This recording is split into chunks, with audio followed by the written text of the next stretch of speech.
Well, I called a game at Harden last year, and I said it's about as makeshift as it gets as a commentary booth, but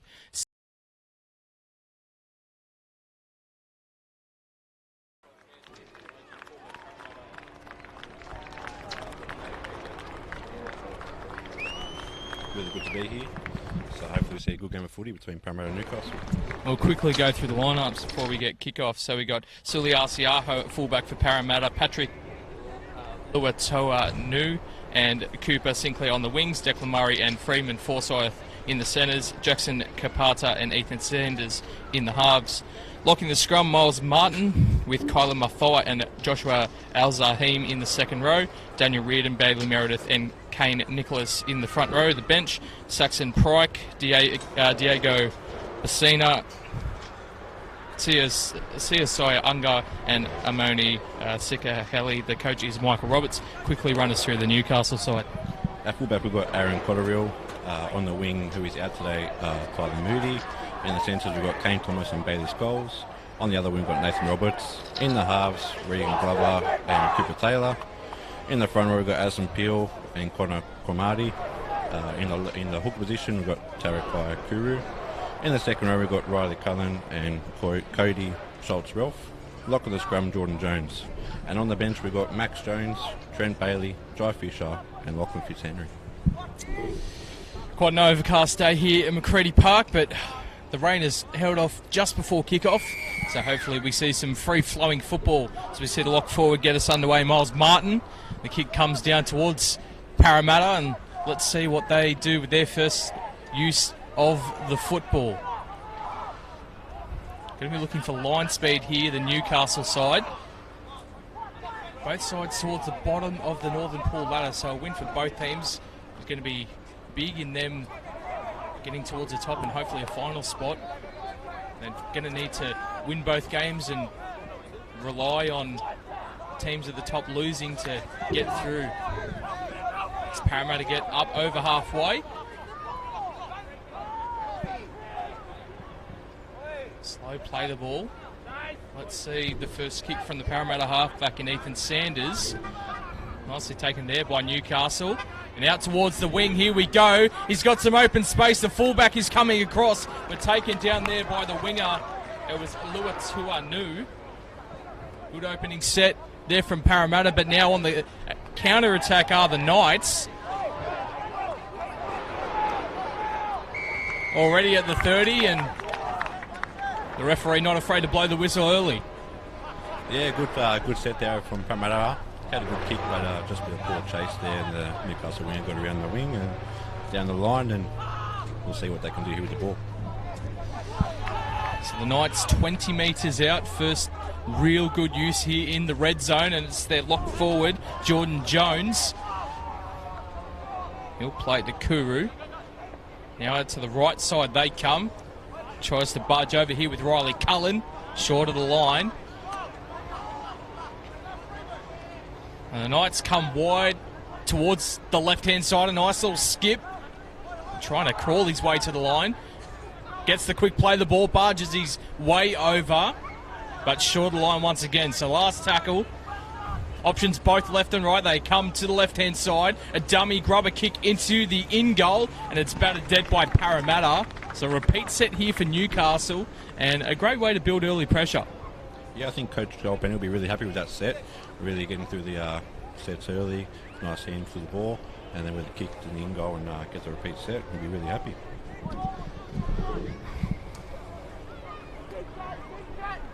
So 2.5 minutes early into this contest, but any sort of possession, any sort of score you can get on the board, go a long way to helping either side win this game, but it's Newcastle off the dropout. Bailey Scholes trying to get towards the try line further. A good run there.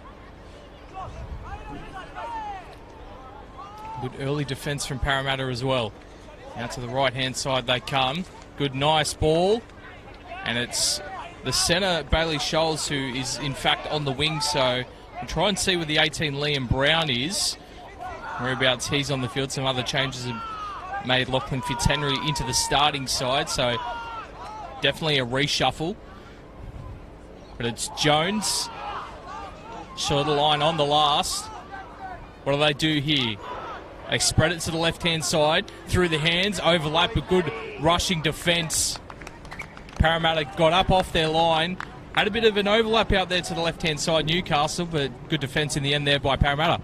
Yeah, outstanding defence by Parramatta, especially by the winger there, Patrick, coming in early and jamming in on the centre there. I think Coach Mick Roberts will be very happy with that set. We've seen numerous times both the 16s and the 18s. It doesn't matter how many times you come down here, it's about the points that you score and the opportunities that you take. And Parramatta would be really happy with their defence. They'll want to get out of their own red zone, and that's going to help them there. High tackle. But good talk here. Penalty given away, but good communication by the Newcastle boys. We're going to see Ethan Sanders kick for touch. Just trying to see Liam Brown. Don't think he's on the field, so it must be Fitzhenry who's come onto the park for the two Tyler Moody. And we had a bit of a reshuffle there as the tap restart from Freeman Forsyth.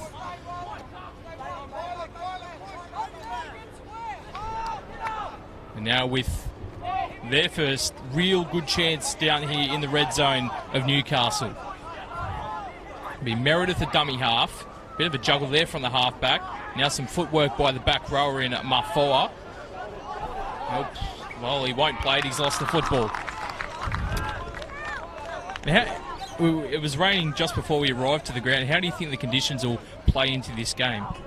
Yeah, of course, we're going to see some drop balls, but I think if the boys just get through their sets, easy passes, one out, top of staff, get through it early, and we'll see some more opening football in the second half, I think. Do you think possibly looking for early kicks, even if you're down in your own red zone on the third tackle, just to get that field position?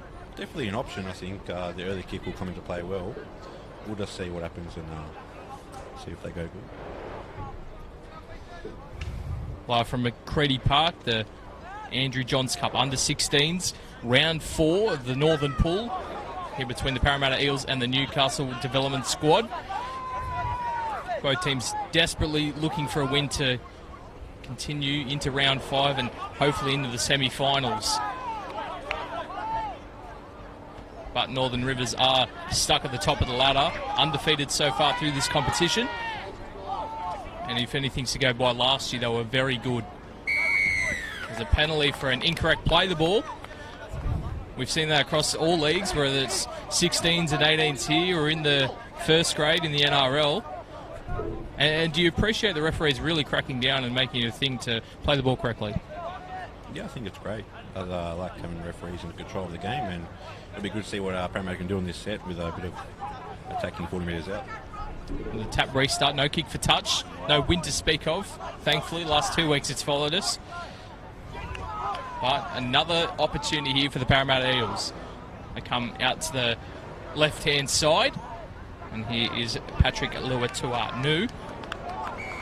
He's lost the football. A strip of some sort or an offside. Nonetheless, a Parramatta penalty. 7 minutes gone. The Guildford Owls scoreboard over there, the right-hand side. Parramatta just looking to build pressure. Kick to touch.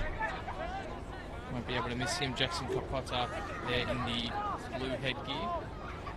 The remnant of Preston Campbell, but won't be able to miss him nonetheless. Inside the 10, Parramatta come. Let's see what they got, trying to barge their way over about 4 defenders, but just too big, too strong. So number 8, Daniel Reardon, who gets over for first points for Parramatta. Yeah, great work there from Daniel Reardon, the prop forward, getting in there, jamming up with the hooker really hard, and it's good to see him crash over and get the first points of the ball for Parramatta. And always great to see the prop forward get a meat pie, especially so early in this contest. You see the 4 points go up. Parramatta, an early lead.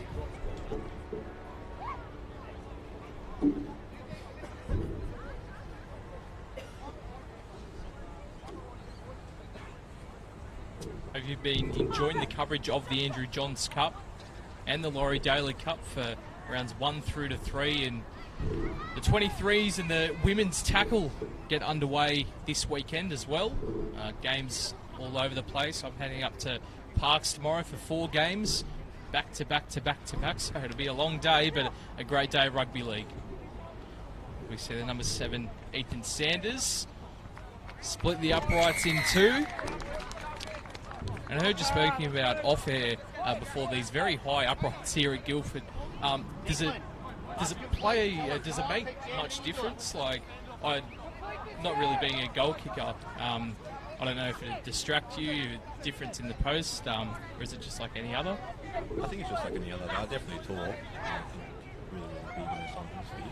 So I think if the players just get their kicks right, then it shouldn't make any difference. Well, it didn't make any difference there. A shortish kickoff, but taken there by Parramatta, trying to catch the Eels by surprise were Newcastle. But it's not about the points you score so much as after points, making sure that you complete your set. You won't want to drop the football here, as we see the 11 Kylan Muffo, who's got in amongst it quite early, looking to get his hands on the football. Now here is the try scorer with a barnstorming run, the 8, Daniel Reardon. He played just over his side of halfway. So a good set so far. Playing quite expansive. And a good tackle there by Newcastle on the 13, Martin. So last tackle, a complete set for Parramatta. Awkward sort of kick. Not taken in his own in-goal. But he's going to take it away. He has the full-back to beat. He's got pace. And we see a great tackle there. The number 4, Forsyth, getting over to his opposite in Bailey Scholes. And we're going to rule a double knock on, so it should be a scrum feed here for the Parramatta Eels. The boys getting a bit too friendly, but great counter-attack by Newcastle, but just couldn't come up with the chocolates in the end. No, they couldn't. It was a really good set by Parramatta after points, against their kick. Only just fallen before the goal line. So we'll see what the Parramatta can do here with the ball. He showed a bit of speed. Perhaps if there was a bit more space, he could have used it. But great cover defence there by Freeman Forsyth in jersey number 4. And can confirm it is referee Mitchell Robinson out there in the middle. So congratulations to him. So here come Parramatta over their own side of halfway into enemy territory. And again, another opportunity as a good hit there. Doesn't force the ball loose. I think Newcastle were confused about what was going on there. But they will be asked to go back and play it. And simple drop ball, just a loss of concentration there from the 6, Kapata. Being a former trainer at Parramatta, I see the number 5 here, Cooper Sinclair. Are you surprised at the size of some of these players only being 16 years of age? Oh, it's getting incredible, especially now in the Parramatta comp and the Penrith comp, as you said. People felt Parramatta, St Mary's. I think the Islanders really taken over, but it's good to see these young skinny boys putting up with the big boys, and we'll see what they can do. Great to see all the talent coming through in this competition, giving a chance for players to move on through the 18s, through SG Ball, Harold Matts, those sort of competitions, and eventually perhaps making their dreams come true and playing in the National Rugby League. But the Newcastle Knights just trying to complete a set really and force a bit of pressure back on the Parramatta side, who do lead 6 points to 0. They haven't really, they've been given one opportunity, but they haven't really taken it. Let's see what they can do here. Through the hands out to the back rower. On the much smaller man, but a good tackle there by the halfback Sanders. It was Riley Cullen running the football. On the last, they come down the short side, back towards the inside to the dummy half, and that was just a mismatch. Good defence there from Marfoa. Last tackle, 6 tackle changeover. Only 14 minutes into this contest. wouldn't say it's cool. It's a bit muggy.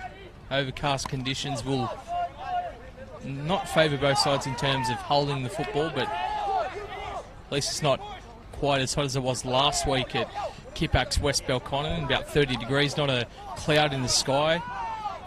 Definitely played on the fatigue factor of both sides that were there. And Parramatta again over halfway. These two back rowers looking to make a lot of damage, Mafua and Al Zahim. Look forward there, Martin. Not going to be a blocker, but across the left-hand side they come. Short ball, and here is one of the back rowers. Full back to beat. He does beat him, and he beats another defender as well. Kylan Mafua. Referee points to the spot, and it was the 17 in Fitzhenry just unable to get set, but Mafua was straight through. Yeah, great ball there by Ethan Sanders to hit the second row there, Mafua. Took on the fullback, who wasn't scared to take him on, and gets the 4 points. And great agility shown there by the back rower. I know, being a football fan myself, watching some of the kids come through at Penrith, being a Penrith fan, it's exciting to see the future. Yourself being a Parramatta fan, is it exciting seeing someone like Mafua just go straight through, and you're like, you know, maybe one day this kid could play in the NRL. Yeah, it's really exciting. I know Parramatta's got really good depth all the way from the 14s up to the under 20s, and it's great to see the young people achieving dreams and making the big stages. Of course, lots of talent all over the shop in the Country Rugby League Country Championships. We've seen Tyrone Roberts from the Illawarra South Coast Dragons. Lots of kids at Monara and Riverina. Actually saw in a 20s team squad a few notable names from last year's tournament for the Illawarra South Coast Dragons, as we see Ethan Sanders convert. So definitely you got Harold Matz and SG Bull moving up from there into the 20 system, but kids in these 16s and 18s also moving into SG Bull and Harold Matz, and then even into the 20s as well. So it's a great pathway. Talent is all on show, and if you have the right eyes in front of you, thought that was going dead out into the sideline, but if you have the right eyes in front of you and you got the talent and you work hard, you can definitely make your way. Well, lost ball there, so 13 minutes to go, 12 points to 0. And Newcastle, who have only had the one opportunity, now have to really take this with both hands. They don't want to have a really big deficit leading into half-time. Yeah, for sure. Definitely something Mick Robertson want to see there coming from the Parramatta there. 20 metres out of their own line, dropping the ball, so they have to get big defence here and see what they can do. So off the scrum win. Out the back, and there is the makeshift fullback, the 17, Fitzhenry. And a lost football. Well, the number 4 thought he was going to pick it up and run about 50-odd metres again, Bailey Scholes, but nonetheless an error. Parramatta have been really good defensively.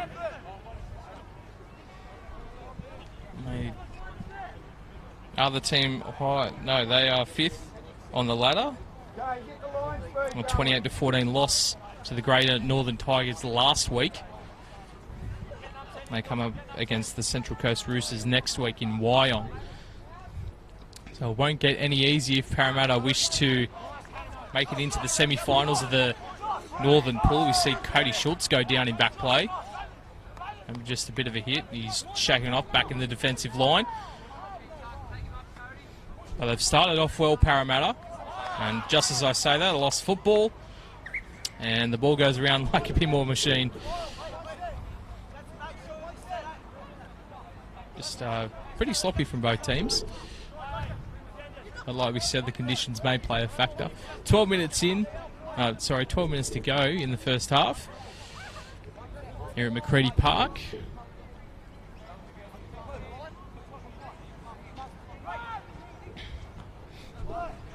Of course, the only way you can watch all these games is 16s, 18s, and the 23s and women's coming up later on today and tomorrow is through Facebook Live, streamed through Bar TV. I'd like to thank them for being able for us to watch these great games of rugby league. We see Addison Peel taking on 3 defenders and 20 metres out.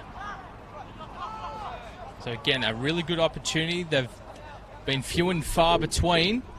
We see the halfback dumming and stepping his way a few metres from where the play the ball was last. Now the dummy half trying to scoot his way to the line. Last tackle. Grubber kick into the in goal. Is it going to be taken?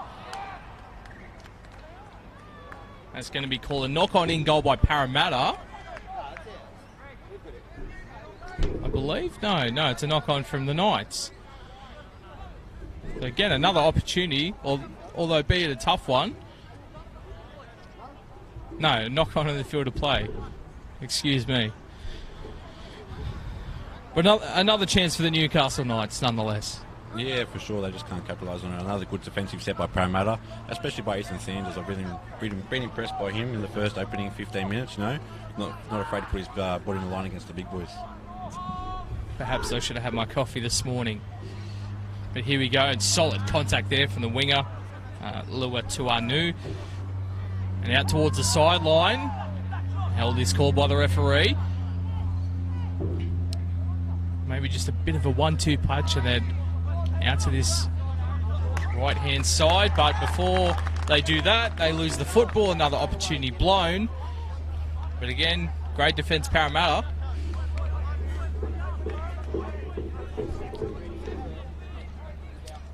The Newcastle development squad. They go to Maitland, North Coast next week. And taking a loss to the Roosters, Central Coast, 40 points to 10. But they are in 4th spot, so if they do manage to win today, got a bit better of a chance at making the semi-finals. As what a run here. And now an offload. Just defenders all around them, but they seem to be making metres there. Freeman Forsyth. And these players out here on the left edge is Sinclair.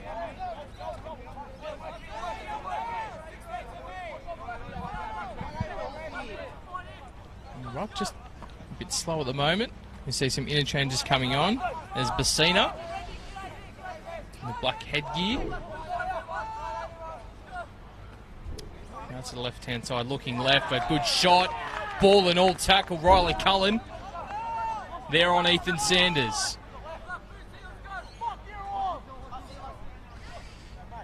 And again, solid contact. Takes him down. They know that Al Zahim and Mafo have been dangerous. Maybe they finally realise they need to put some shots on.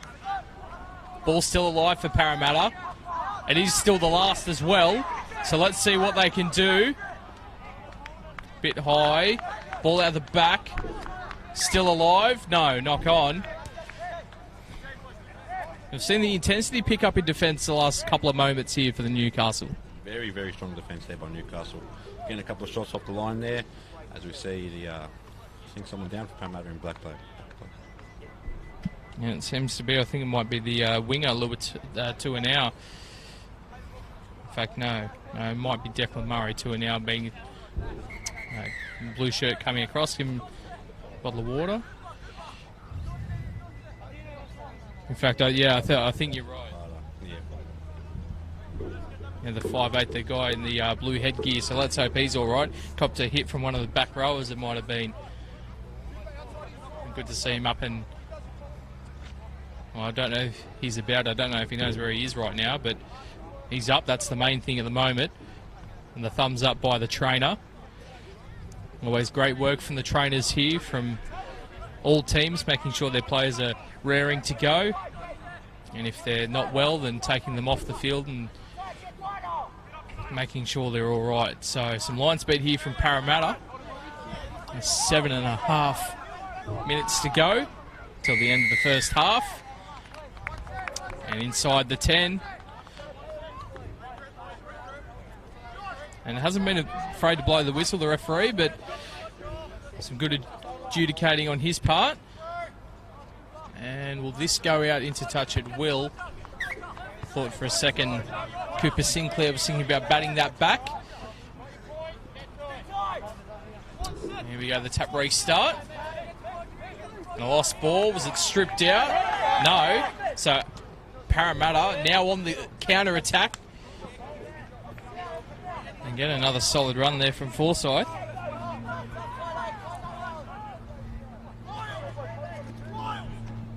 Now we see Murray with a really good run. So Parramatta looking to go further in front before half time. Here's Martin. We've seen on the right-hand side the winger and centre of swap positions. And a good run there from the dummy half, almost through. Numbers out here left, they go right. Perhaps they should have gone left. Still trying to barge his way over the line. About 5 defenders there from Newcastle. Now a wide pass, out to the right. Now for Sanders. Here's Aho. And eventually brought down 20 metres out from the line. Let's see what they do on the last. Sanders, a little bit of a dink over the top. Awkward sort of bounce, but taken well there from the Newcastle winger. Going to be Nathan Roberts there on the wide left side. Towards the Leagues Club end of the ground.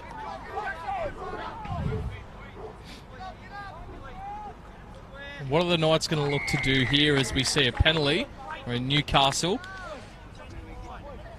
you think they're going to look to play a bit expansive in the final 5 minutes, or just get through their sets, build a bit of pressure and set up for the second half? I'd like to see them shift the ball wide. It'd be interesting to see what they can do in these final minutes, but I think they definitely need to have a look and put some points on the board for half time. Always good to have points on the board. You don't want the donut heading into the break. Good defence there. It was the 6, Kopata. Man who was down in back play before. Good solid contact again. That time from Al Zahim. Just noticed in this last 5 to 10 minutes some solid contact. Real good defence from both sides. We see the 15, Trent Bailey on for Newcastle. And another lost football. Do you think perhaps the coach should glue the boys' hands together at halftime? Yeah, we've definitely seen some sloppy football from the Knights. Hopefully we don't see that in the second half, and we'll see Parramatta can put some points on the before halftime. Of course, you're watching the Under-16s Andrew Johns Cup. We've got the Laurie Daley Cup coming up after this. Between these two sides again, Newcastle and Parramatta. And what a day we've got tomorrow as well. All 4 grades. 16s, 18s, 23s and women's. From Pioneer Oval in Parks, it'll be the Monaro Colts taking on the Western Rams. The Rams being the champions of the Under-16s last year. The Monaro Colts of the 18s. And we see a couple of fallen men. The fullback Aho, he's back up, but it's the 16 who they're worried about, CSC Unga. Time has been blowed off. And once again, I don't think these trainers get enough credit. They're always out there. As soon as someone goes down, they're straight on the field tending to their players. Yeah, definitely a main priority in the trainers. Player safety first and foremost, and they do a great job.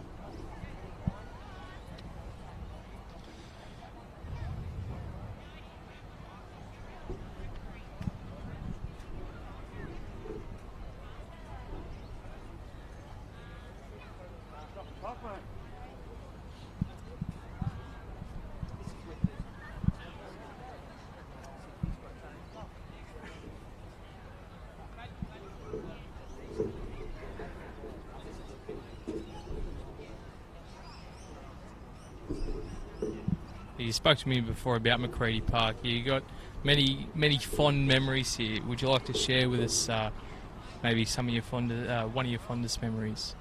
Oh, lots of memories of this park. Played here since I was 6 years old and all the way up to the C grade, where I unfortunately lost semi-final in my last football game here. So not the greatest memory of my last trip here, but hopefully some more to come. And Matt Calvert, formerly with Parramatta as a trainer, giving some insight on McCready Park and the development of the Parramatta side through the 16s and the 18s. We resume play. And just under 4 minutes to go here in the first half. We see another good run. He's been really good. It's the 15. Bassina since he's come on, but he's lost the football. And we see that quite a few times. A great run of the football and then not holding on to the football.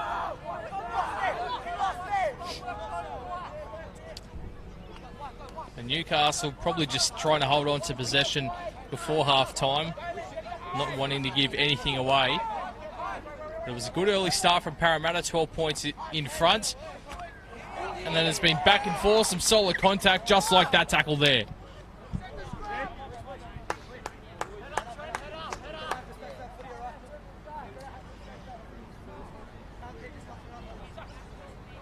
Hoops, build pressure now. Tell him. Kelly, build pressure. 10 metres in, boys, 10 metres.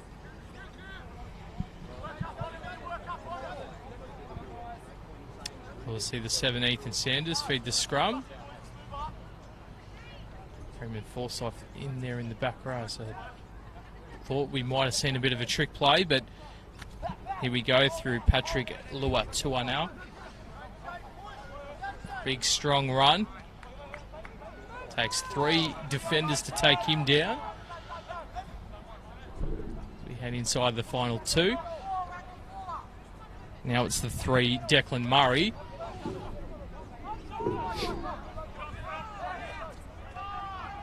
Now from dummy half.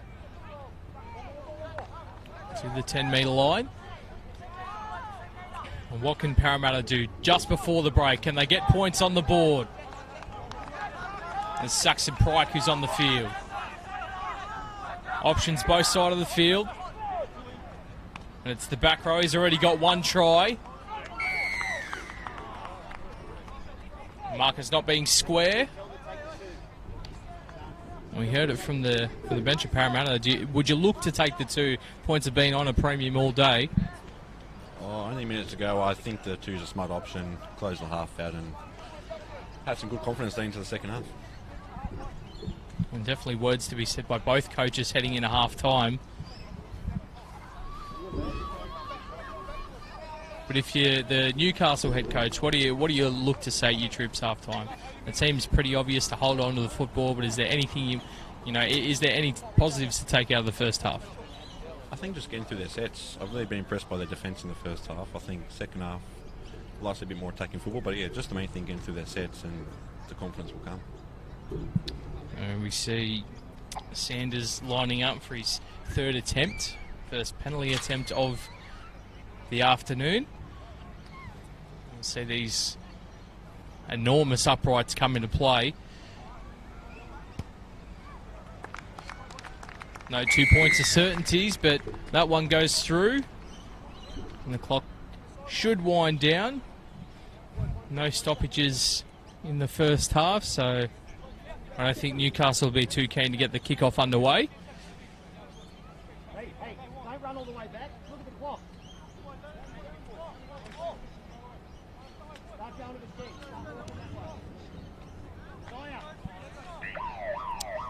And we hear the very faint sound of the siren.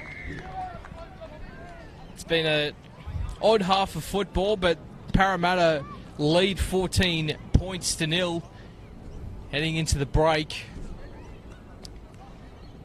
Newcastle want to smarten up their act in the second half, but we've seen in this country championships over the last couple of years, 14-point lead doesn't really mean that much if you can't back it up in the second half. Definitely, 14 points is not much, and Newcastle definitely still in this game.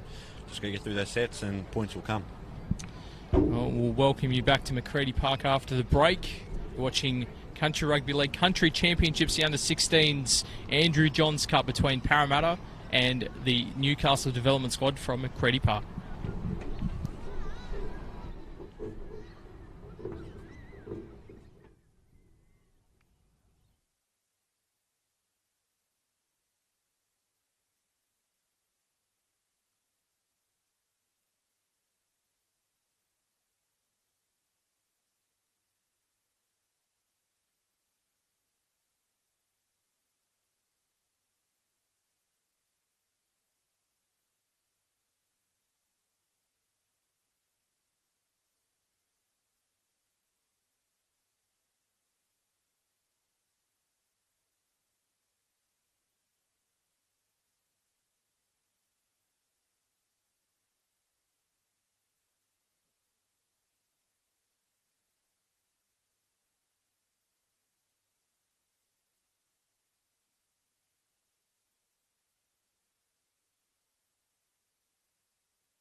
Welcome back to McCready Park here at Guildford. 14 points to nil. Parramatta leading the Newcastle development squad. The try scorers Daniel Reardon and the back rower Kylan Mafua in the first half. 2 from 2 with the boot for Ethan Sanders, and a penalty goal just before half time to give them that 14-point deficit. James Robertson alongside me is Matt Calvert. Mate, I hope we see a really good second half. Not that the first half was bad, just I hope we see a bit more free-flowing football, players holding on to the football, just some really good attack. Yeah, I think the rain came into effect in the first half a bit, but hopefully we'll see some free-flowing football as Ethan Sanders gets us underway. And here we go, the second half of round 4 of the Andrew Johns Cup. And Newcastle look to play a lot better than they did in that first half, with potential finals on the line. You see the instant intensity from both sides, a bit more than the first half.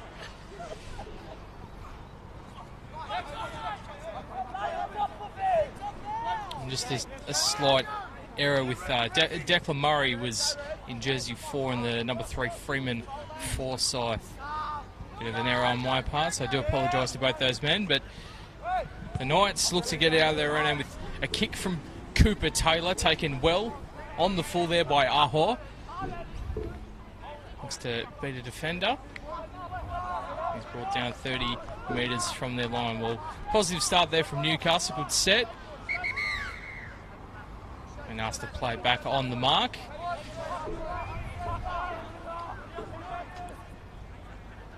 We'll see the 5 taken down there in Sinclair.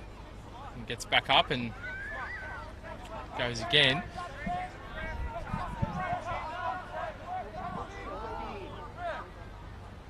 And another slow play the ball.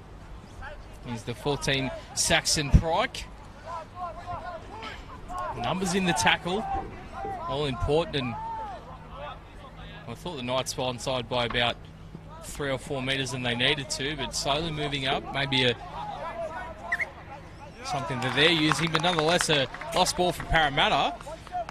And a good start early here for Newcastle. Yeah, great start from Newcastle. We've seen a lot from them. Their defence really come into attack well. The intensity is really high in the boys' defence in both teams, but hopefully we see Newcastle shift the ball here wide and hopefully put some points on the board. And we definitely like to see close games here in the country championships, but, well, last 2 weeks I've called games where we've seen draws in 2 of the games, so the draw definitely not out of the equation. We see a great run there from the 11, Cody Schultz. Both teams definitely not looking for a draw. They're looking for the W, the 2 points to push them closer towards finals. Quick down the short side. Now for Schultz again. Got down low and round the legs was Kopata.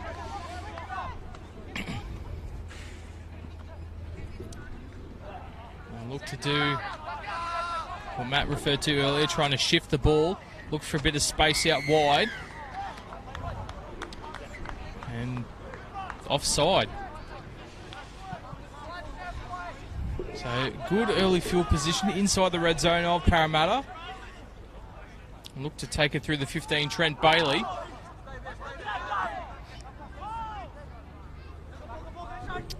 Dummy inside and then outside there from Brown. Now the 5'8" trying to get his way over. And Glover will be asked to play it. Blade of the grass shy of the line. A nice ball there. Gets the offload, but a drop football. Looked promising there for Newcastle, but just couldn't hold on to it. An offload there from Parramatta. And Aho, he'll play it. A good physicality in defence, but just can't hold the ball in attack. Well, you need to play both sides of the ball as a penalty. Discipline for both teams hasn't been up to scratch. No, it hasn't been. It's good to see the ref blow on the whistle and get into the boys for discipline. So another great defensive step by Parramatta there, and really impressed with these Sanders, the young halfback. Like I said, not necessarily putting on the big shots, but putting his body in front and making a sort of a dent into the back rowers' runs. You see quite a few referees maybe afraid to blow the whistle, or as we see the wind blow, hold that up. I thought the 5 was going to go after that, Nathan Roberts.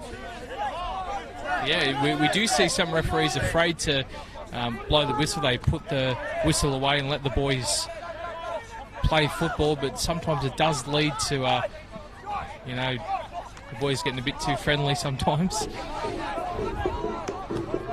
But Parramatta do have the football inside the 30, and it's one of these dangerous back rowers again, so agile but so strong at the same time, trying to shrug defenders off, and they're 10 metres away. Good run there from the 12, Al-Zahim.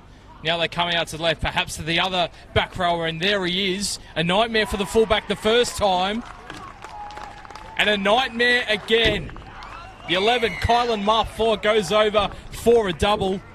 He's like an ice skater the way he runs across the grass. It's like he's sliding into the try line. He really is, and the partnership with the young 7, Ethan Sanders is really good with Marfoa there. Once again, cracking over in that Knights right side the fence, just not keeping up the scratch with them. How much do you reckon Marfoa was paying for a double here today? Not too sure there, James, but hopefully we see some more from him. Yeah, definitely one to look out for. Kylan Marfoa, the left back rower for the Parramatta side. But both back rowers have been really dangerous. Martin's been good as well. And their bench, Bassina, Pryke. Just a class above at the moment over the Newcastle side, as we see Ethan Sanders taking another shot. Love to see the left footers. Thought he was going for a similar stance to Mark Sneed, but here we go. Flags are up, 20 points to 0. Work hard, mate, work hard. What do you do if you're Newcastle? You're now 20 points behind. You think your defence has been quite good. Maybe their discipline not as good. But now you got to play a bit of catch-up here, and any time that they sort of put the ball through their hands, they've lost the football. Yeah, I think it's best they not look at the clock. 22 minutes, 20 points is not much when we've seen these comps. So hopefully they just keep their head up, stick to their defence and get through their sets, and the points will come. Play what's in front of you. But firstly, they're going to have to defend this return set here for the Parramatta side. What we've said in this year and last year, we've seen comebacks, and it could start right here, a forward pass. He goes straight to ground, the number 15 clutching at his back, Bassina. Let's hope he's all right. Trainer again straight out there. Tell you what, you get your fitness here today if you're a trainer. You for sure do. Make sure the boys are hydrated, fitness up to scratch, and definitely trainer. You're doing much work as the boys out there. So time blown up by the referee. We've got 21, shy of 22 minutes to go. I'll tell you what, it's cloudy, but it's starting to get a bit warm, a bit more muggy. Maybe the humidity rising quite a bit. But just a bit of a breather for the Newcastle side, and off the back of an error. Looking to put points on, but more than 3 converted tries, in fact, down. It's going to be tough work here for them.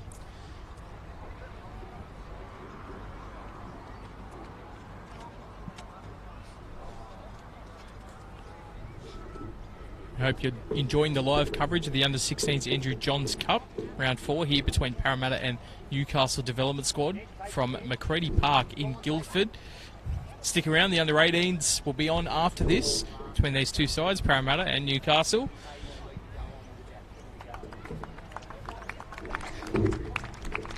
We see the 15 leaving the field.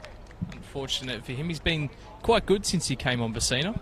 Yeah, he has very strong runs and also great in defence like both teams have been. But yeah, unfortunate there for the young bloke, but hopefully we see him back next week. Yeah, hopefully when Parramatta, they go on to take the Central Coast Roosters up at Wyong. And if the result stays the way it is at the moment, a win in the column for the Parramatta side, it'll be their first win of the comp. They had a draw as well in previous weeks, so back-to-back wins, that puts them on 5 points, and maybe, just maybe, they can squeeze their way into the semi-finals. But the team at the top, the Northern Rivers side, undefeated, definitely look like we're heading, well, in my opinion, to a Northern Rivers versus Penrith Panthers final, and boy, that'll be something for the under-16s. Of course, the Penrith Panthers with the Southern pool. And 2 pools of 6 teams. Play 5 rounds of football and then semi-finals, and the winners of both those games go on to play in the final, and that'll be Mudgee April 6th. Looking forward to that. But Newcastle, they'll have something to say about that. They'll want to try and get over the line. They look to do so through their number 9 in Takaray Kuru. He's very short of the line. Fitzhenry, a dummy half. Out it comes away to Cooper Taylor. And now a good shot put on there on Riley Cullen. I think it was the number 7 there, Ethan Sanders, along with one of his teammates, the 8 in Daniel Reardon. Newcastle come out to the right, perhaps looking for a long shift to the left. But again, racing up out in defence, Parramatta. Haven't conceded a point thus far, want to keep it that way. Looking for the crossfield kick, looks for the grubber instead. Taken there by the 3, looking to get back out into the field of play. And he does so. Terrific stuff there, Freeman Forsyth. As Parramatta look to work it away from their own end. And they give away a penalty, so perhaps they've been good in defence, Newcastle. Down the other end, repeat sets, but maybe it's their discipline that's really letting them down. Yeah, for sure. Them cheap penalties letting Parramatta out of their red zone, very, very bad. You don't want to see that as a football player, but, you know, hopefully we can see them fix it up and hopefully put some points to the board soon. And they don't have a lot of time, 20 minutes and 20 points. A point a minute can be done, but they're going to have to get their hands on the football and get the ball over the line sooner rather than later. Newcastle calling for a knock-on. The tap hasn't been taken yet.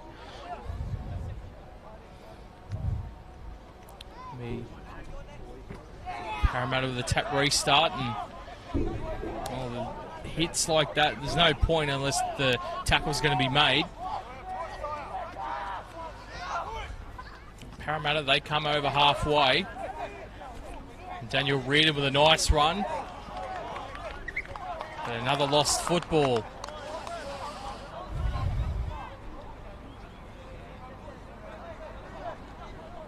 I'll tell you what, there's been no shortage of intensity in this game. Yeah, for sure. Lots of sore boys tomorrow afternoon, that's for sure.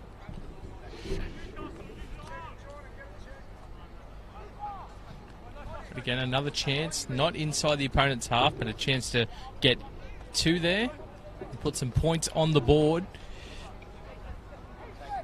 Don't want to leave it too late.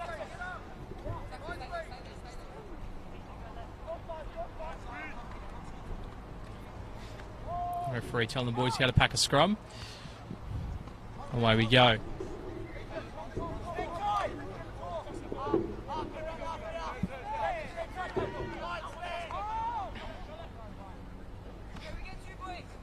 Down to the short side. Cooper Taylor.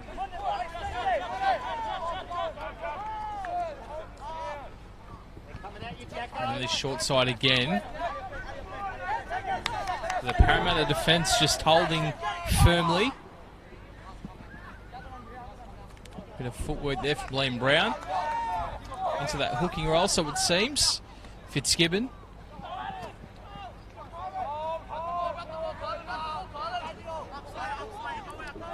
So 40 metres out. Perhaps an attacking kick. And well, they're going to have to play the football correctly to do that, which they haven't done. Seems like every time they get to a last tackle, they just fumble the football. Yeah, for sure. That simple stuff like that, play the balls, knock-ons, you know, you don't want, and the front row there, Anderson Peel won't be happy with that one. Hit Paddy, hit Paddy.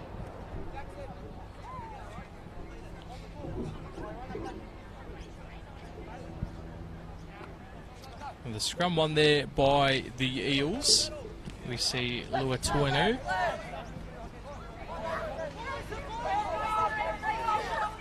I tell you what, there's been no shortage of strong running and hard tackling by both sides.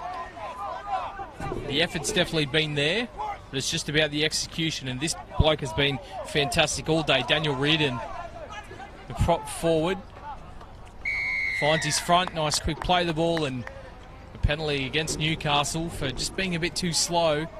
49ers, run it again.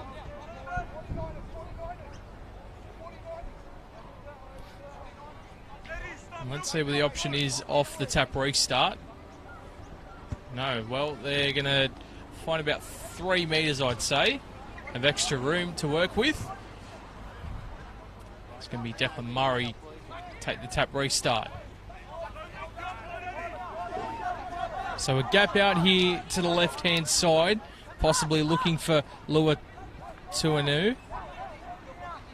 But it is Reardon trying to barge his way over. Short. Come through to the 14, some nice footwork.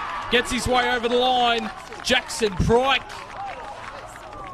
Step one, beat one. Try scored underneath the uprights, and 16 minutes to play. 24 points to nil the score. Is that the nail in the coffin for Newcastle? I think it could be there, James. You know, Parramatta definitely playing eyes up football, looking to go at the back there by hitting the short ball in Saxton. We see some fancy footwork and underneath the sticks for the 4 points. Thought for sure they come out wide right to Patrick Lua Tuanu, but nevertheless 4 points for Parramatta.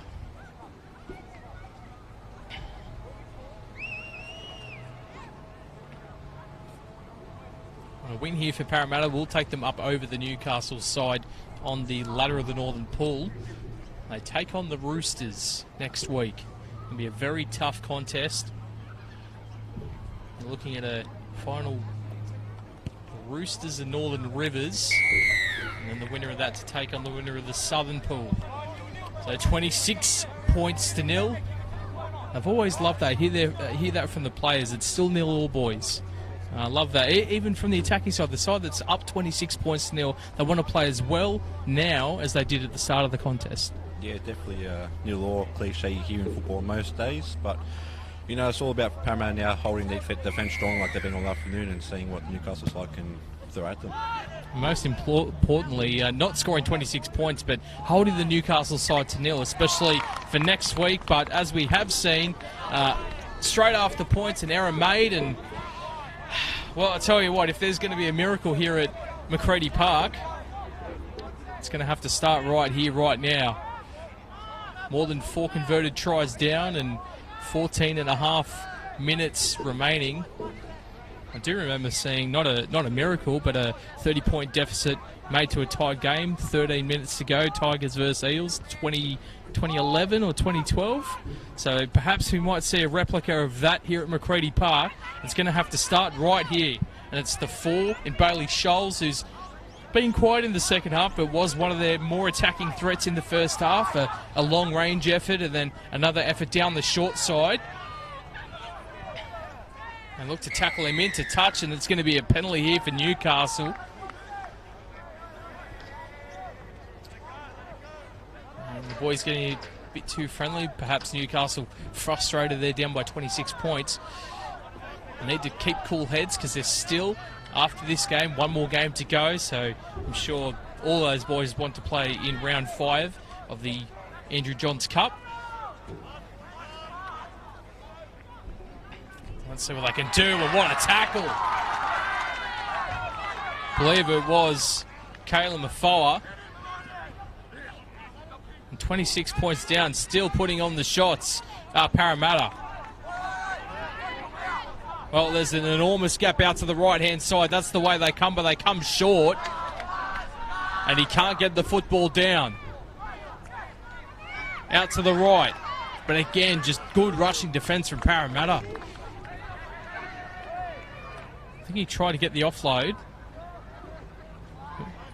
Might have been a knock-on in the play the ball. Going to take control of the players here, but it will be a... What do you call it? A Parramatta knock-on? Oh no, he's just asking the Newcastle players to stand their ground.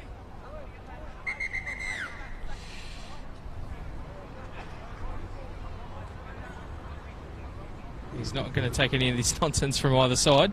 No, he's not. You know, I think the boys definitely getting fiery. I think Newcastle will be disappointed they're down by 26 points and getting a bit frustrated that they can't crack this Parramatta defence. We'll see what the ref does here, and I think you just tell the boys to cut it out and get on with it. Yeah, definitely. They've still got one more round to go. Even if they do go on to lose this game, don't want to be suspended for any possible club rounds throughout the season. Going back and playing for their respective clubs below rep honours. We see the 18s warming up. A few familiar faces there for you, Matty. Yeah, for sure. I'm looking forward to seeing the 18s, especially if the defence can hold up to standards as the 14s have done, 16s. So. And definitely the 18s following the Andrew Johns Cup. Here live from Macready Park. It's 26 points to 0 and 11.5 minutes to go. Love to see some points on the board for Newcastle. And another lost football. Well, I've got a theory, Matt. I think they've substituted the ball for a stick of butter. What do you think? Seems that way, doesn't it? You know, there was a bit of rain earlier on, but things have dried up really well. So I don't know why these lost balls keep coming, but hopefully they can cut it out soon.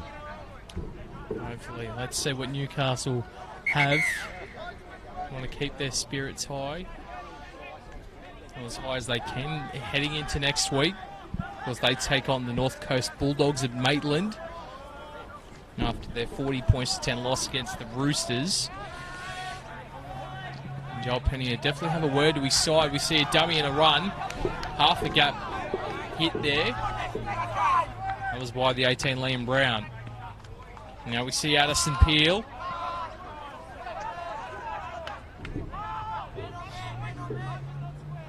And a quick out of dummy half, but again a good shot off the line. And it was Daniel Reardon trying to force the ball loose. Fullback sweeping round the back, but Brown couldn't get it out. But they come to the left-hand side. We could see a try. He steps back on the inside. Did he get it down? This is going to be interesting call here from the referee. And he points, in fact, to the spot. It's the number 5 who gets the ball down. Nathan Roberts thought he was going to go for the corner. He steps back on the inside, and Newcastle, they finally get on the board. Yeah, finally, look, wasn't the prettiest of plays, but they finally get the ball out to the wingers in Nathan Roberts. And what we've been looking for all day, you know, getting the ball out wide and seeing what the wingers can do. And we see a bit of fancy footwork come back on the inside and getting over for a try. I feel like they've been passing it through the middle, but not getting it out to the wing. And the first time that really happens down here in the Parramatta red zone, they get points on the board. So perhaps if they did a bit more of that, had a few more opportunities, they might be this game might be a bit closer. But nevertheless, it is points on the board for Newcastle. And it's always good to see, you know, you're still late in the game, still communication happening here from the boys as we see number 3, Kane Thomas, taking the shot at goal. About 8 metres from where we here at the broadcast side. Decent strike, but out towards the right. So 26 points to 4. Just under 9 minutes to go in this contest. They've conceded 1 try. They won't want to concede any more, Parramatta.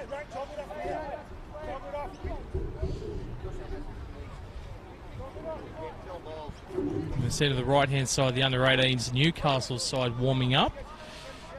Lots of team changes for that side. We'll bring you that shortly, concluding this game.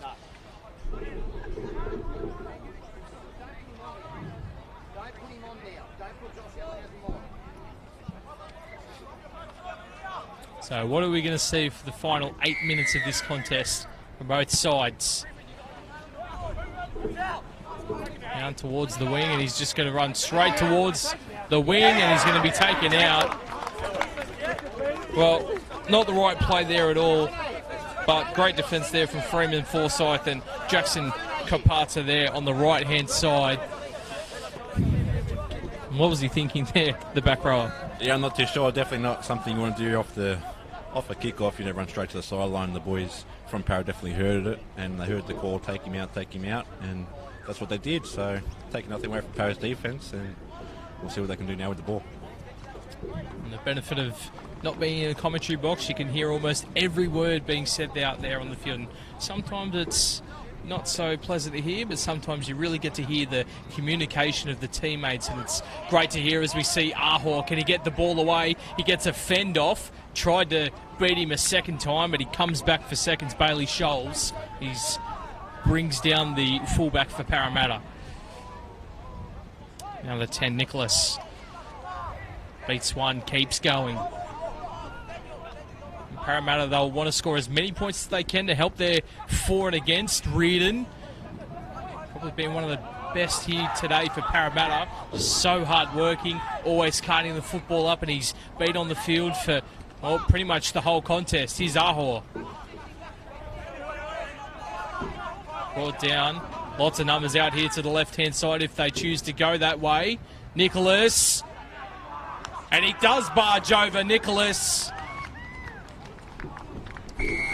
Well, if it wasn't all she wrote a few moments ago, it is now 30 points to 4, 6.5 to go. And Parramatta, well, meat pies for both the front rowers. Yeah, for sure. Kane Nichols there. Definitely a cheeky bugger outside the field, but on the field he's not the biggest boy, but you know, he always keeps up going, and when he gets knocked down, you'll see him back up there taking on the big boys. So it's good to see him get a try there, and Parramatta now leading 30 to 4 with a kick to come.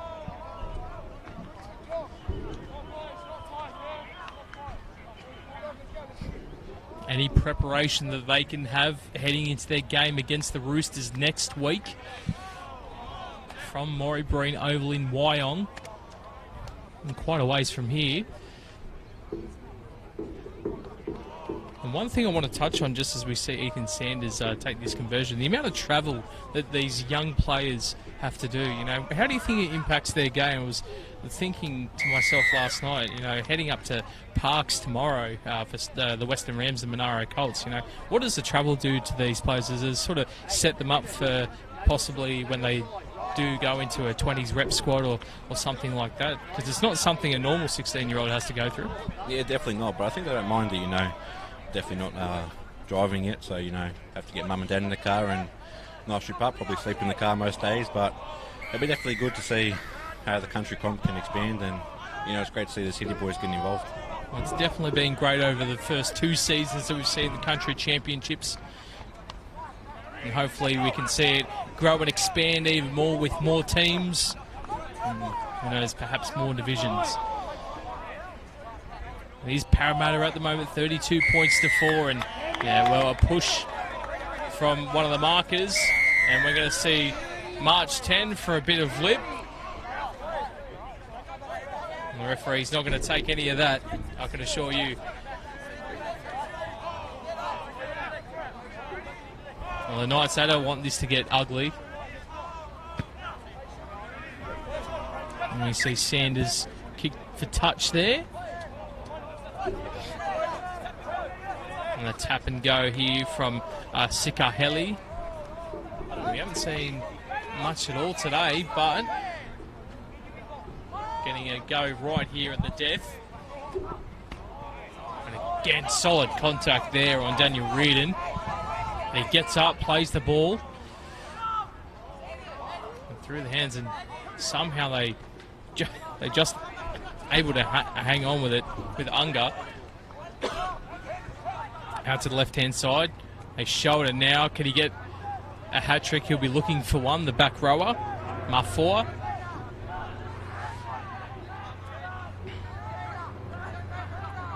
So second to last tackle. Short ball, Nicholas, he's looking for a double, and a forward pass from the halfback. So not the execution on that occasion. 3 minutes to go. Who have been the players that have been standouts for either side from your perspective? I think for Parramatta, I'm definitely a big fan of Ethan Sanders, you know, putting his young, small body on the line, but also the front rowers, you know, getting the team moving, Daniel Reardon and Kane Nichols, you know, they're definitely been going forward and then making sure that the back runners have a good field position.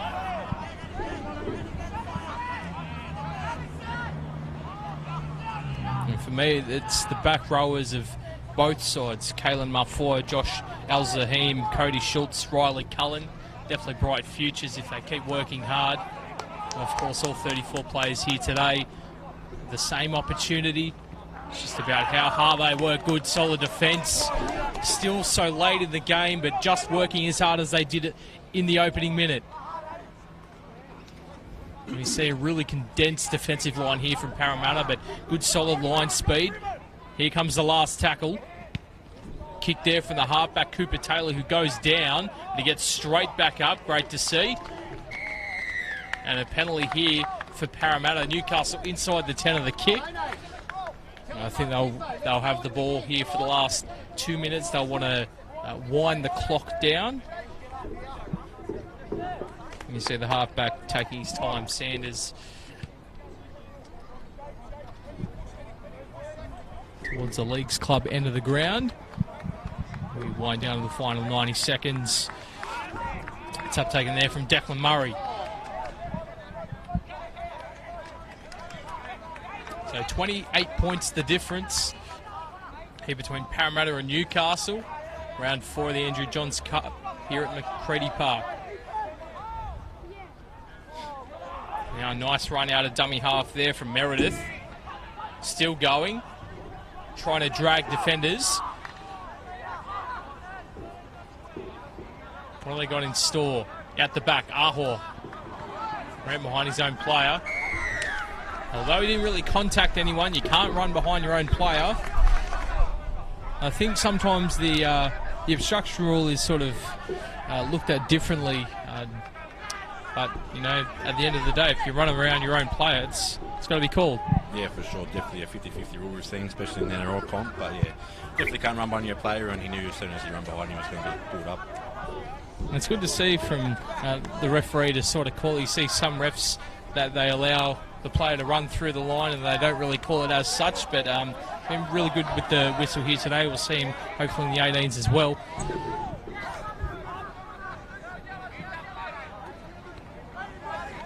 Good solid defence again, so late in the piece and just working hard for each other. It'll be interesting to see, 13 seconds to go, do they want to pack the scrum? A call here to pack the scrum with 5-4, and I think that's going to be all she wrote. We see the siren, or hear the siren go off in the background. It's the Parramatta Eels who have gotten the job done here today. 32 points to 4 over the Newcastle development squad. Really good win here for the Parramatta Eels. It's their first win of the competition, but if they can win next week, a few results have to go their way, but they can still make their way into the finals. Definitely good to see. You know, I think Newcastle a bit poor today, but take nothing away from Parramatta's defence. You know, the big boys in there, and Kane Nichols and Denny Reardon, and the back rower, Mafawa, you know, definitely putting their body on the line, and we see some good intensity, definitely some sore boys through the morning. That's it, and we've been loving bringing the coverage for the Andrew Johns Cup. This has been round 4, the Parramatta Eels and the Newcastle development squad. Go to your fridge, find your best cold beverage, whether it's a water or a sports drink or a chocolate milk or whatever you so desire, but come back here in about 5 to 10 minutes time. We have the under-18s Laurie Daley Cup between the Parramatta Eels and the Newcastle development squad. Familiar faces on the Parramatta side, and Newcastle looking to win, and both teams looking to bounce their way into the finals for the Northern Pool.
Welcome back to Macready Park for the Under-18s Laurie Daley Cup between the Parramatta Eels and the Newcastle Knights. We'll go through the Newcastle side first. List of changes here for them. We've got Kurt Donahue at fullback, Montreal Kuru and Cody Crowther in the wings, Tyrone Mean and James Johnson in the centres, Lachlan O'Brien and Noah Ryan in the halves.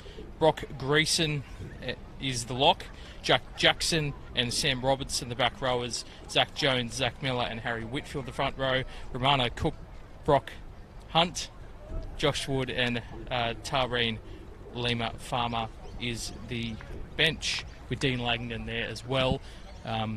List changes, like we said, so not too sure who's going to field the park. Hopefully all 18 players there, 17 of them get a crack, and we'll have to work out who doesn't. But the Parramatta side, let's go through it. So we've got Harty at the back, Connor Griffiths and Christian Pastoa on the wings, Josh Hay and Sione Manakafoa on in the centres, Drew Lloyd and Gianfranco Grimer in the halves rather. Jonte Jr., Betham Mesa, great name at lock forward. Jaden Skinner and the captain Oscar Mazzamo in the back row. Jai Vaikai, Bailey Nuruddin and Etawate Louis in the front row. Stewart, Mitchell Leb, Lefi, Arthur Tuakalau and Desmond Ratukete with Braithen Vaughan Aspen, the 18th man. Now you got a lot of history with this Parramatta side. Can you tell us a bit more about Jonte Jr. Betham Mesa? Jonte Jr., yeah. Really, really good kid, really humble, sticks to himself, trains hard and, always gets back up and fighting for his team. Hopefully we see a good physical contest here between the forward pack again, as we did in the 16 comp. I think if the forwards can really give us a good game, we'll be in for a good one. And your heart lies with Para. You see, you put the Para jersey jumper away. We are underway through the boot of the 6th, Drew Lloyd. Let's hope for a close contest here. Last two Laurie Daley Cup coverages have been draws, 10-all between the Panthers and the Dragons, as we see an error early on by Newcastle, much the same to what happened in the 16s. But a 10-all draw between the Dragons and the Panthers, a Tyrone Roberts goal and the stroke of full time to get that to a draw. And then last week at Kipex West Belconnen, 24-all draw between the Monaro Colts and the Riverina Bulls. So, well, for both these two teams' sakes, I hope we don't see a draw. I hope we see a winner. But it looks to be, hopefully, a close game. Yeah, it does. I'm looking forward to see what Parramatta can do off this scrum. They're looking like they're going to shift it wide and go off the big players they do. So now they're taking their own little get up and see what they can do now. So first opportunity with the football for the Parramatta Eels. Like we saw in the last game, not afraid to blow the whistle is the referee. So could take the early 2 points, but I think Parramatta are going to be looking for more than two. They're going to go through Jai Vakai, the prop forward.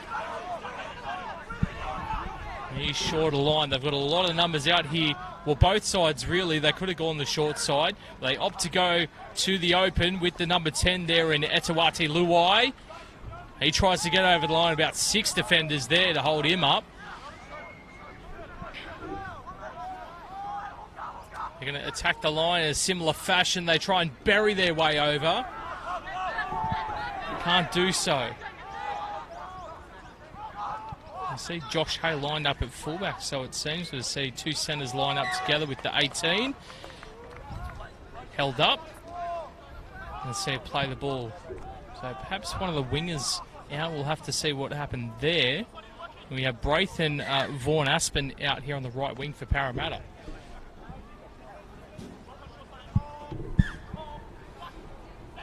I'll play the ball. And dots of rain. Hopefully it holds off. There's no umbrella up here for us. With the last tackle here for Parramatta. Out to the left they come. Grab a kick. Looking for the in-goal. Bouncing around. It's a knock-on to... It looks like a double knock-on. So it'll be a Parramatta football. No, last tackle they're just calling the knock-on for Parramatta. So an opportunity for them. Not taken. But good position to be in 3 minutes into the contest. as Newcastle look to work it away from their own end.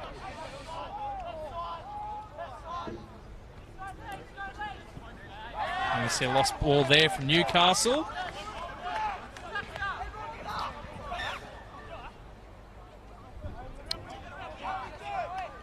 I'm not too sure who is out there. Seems to be one of the back rowers missing. We see the 18, Vaughan Aspen, out there on the right wing. We see Josh Hay move into the back row. Can you see who's missing out there for the boys? I think you find out your man Jonte that's missing out there. I think he might have been shifted to the bench, and hopefully we'll see him come on soon. And look for a bit of impact perhaps from big JJ. And they come the short side off the scrum. It's a very wide short side, the scrum being in the centre of the field. They're up over the 20. And I think you'll find there is a few changes. We've got a 19 we don't have on the team sheet, so we'll try and get that as soon as we can. He's in there at dummy half, and they come out to the left-hand side. A nice ball. That's the two Connor Griffiths trying to get over the line. I think the 2 and the 5, now they're on the same side. Now for Luai, trying to barge his way over. And another lost football, another opportunity for the Eels, but just giving up possession. Hope that rain stays away.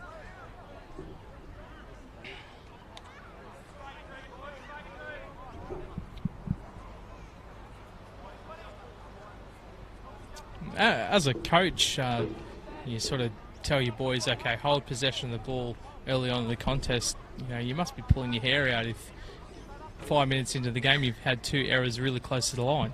Yeah, for sure. I know Parramatta aren't afraid to shift the ball early, but I think it's those 1%, you know, cleaning up the ruck that they've got to fix up. For sure, as Newcastle have to work it away from their own end and don't want to make the same mistake that Parramatta did. They come to the short side. 3 defenders in the tackle there. And that's on the 13, Sam Robinson out here on the left edge for Newcastle. And we said numerous changes. Zach Jones in 23. Seems to be playing a 5'8" sort of role. A good run there. Brock Greason has gone into the lock forward position. Trying to hide down behind his players. We see a kick and a catch, and that's Stewart out there on the wing.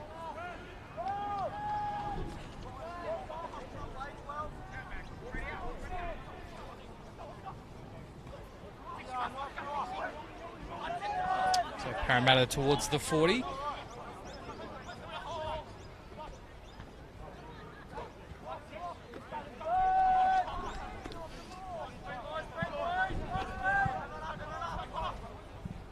I've just been made aware of a few changes, so unfortunately we won't see Jonte Jr. here today. But 19 and 20 being called up. Cameron Bateup, who is the 19, playing in dummy half. We see a good ball there for the halfback in Grimer. And no 5 on the field as well for Parramatta, so no Pasatawa. And Jordan Tapusa comes in jersey 20.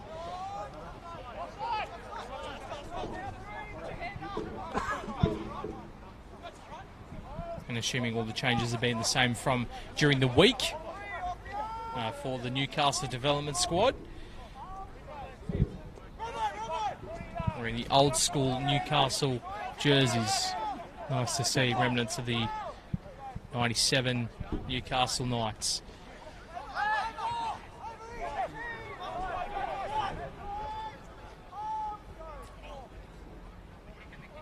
Out to the left they come, and that is Noah Ryan in jersey 20. Has to get on his bike. Harte. He's got some footwork, but he gets just short of the 20-metre line.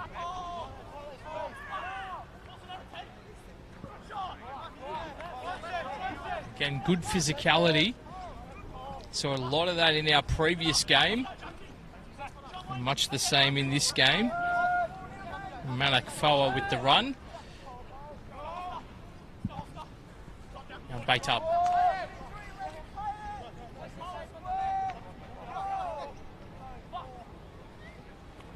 Come down the short side for Vakai. Last tackle, solid set from Parramatta. On the last, pressure put on the kicker. Hanging ball, but taken well there by Kurt Donahue, who was named a halfback during the week. Put to fullback. Just the changes from both sides. Do you really think changes on either side as we see a penalty, does it disrupt the camp? A lot of players coming in and out of these squads week to week. It could do, but I think the boys, they train for it. They train with a lot of combinations, throughout the week. So I don't think it should matter too much. So we'll see what happens out there.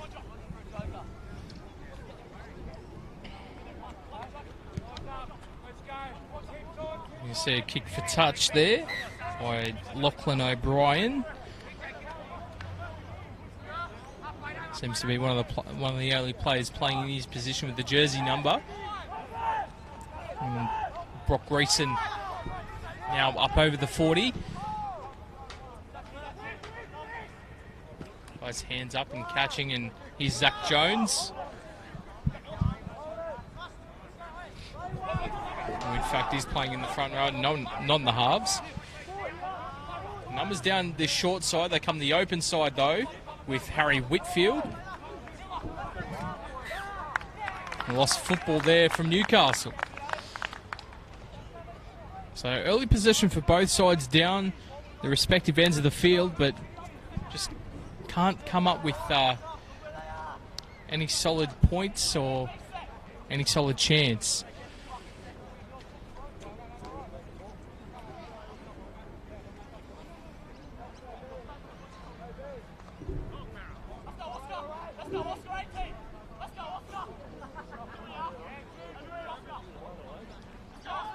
And scrum fed by Drew Lloyd.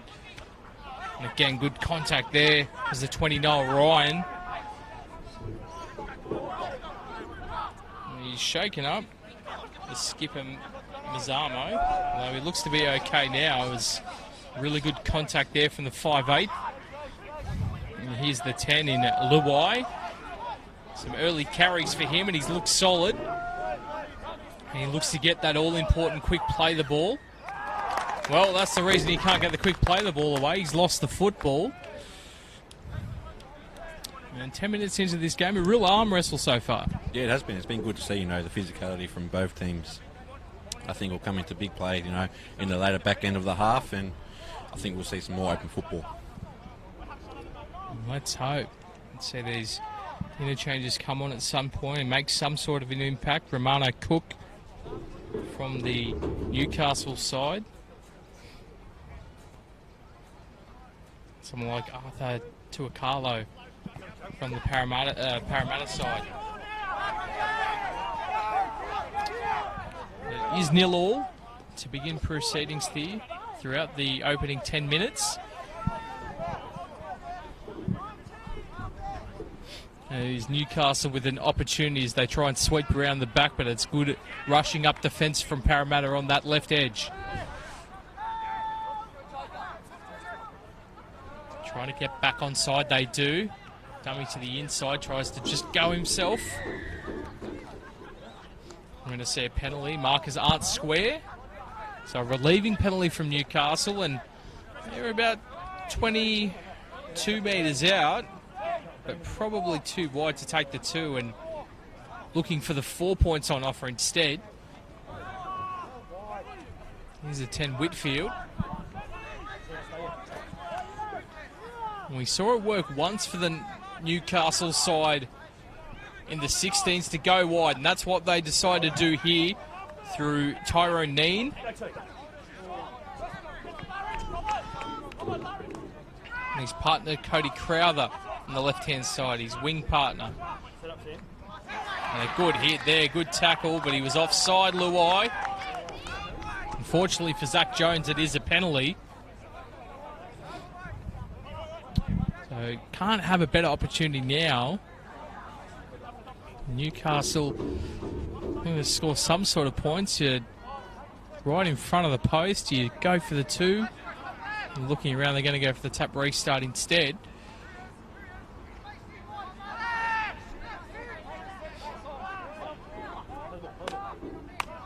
Newcastle want to turn and convert this into points.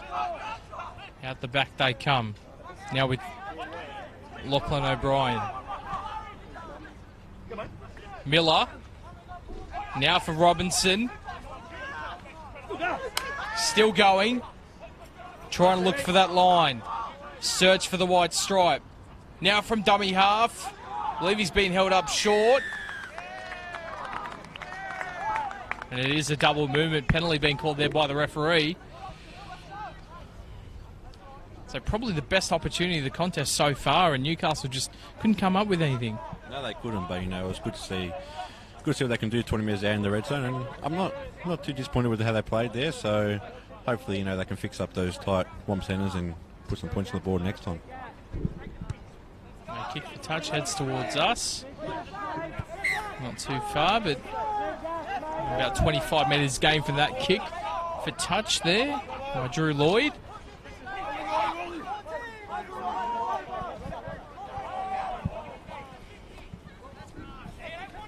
Now we see Matakafoa.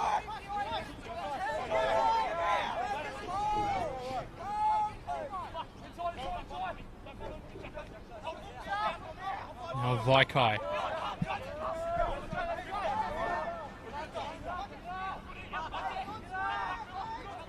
Look to go to his other prop forward, but they come around the back and it's Harte. Ngaru Harte. Drop ball there as the skipper Mazzamo.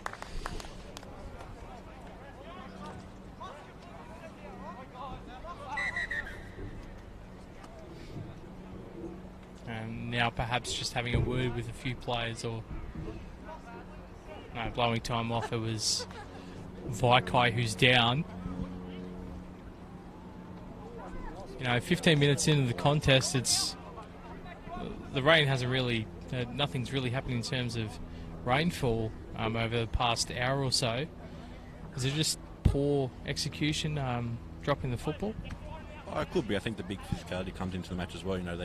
These big front rows really putting the shots on and getting right underneath the ball and jamming up on them. But, I think it's good that these two teams they're kind of getting through their sets. They aren't looking to score off every single play, which is good to see. We're definitely going to try and hold on to the football.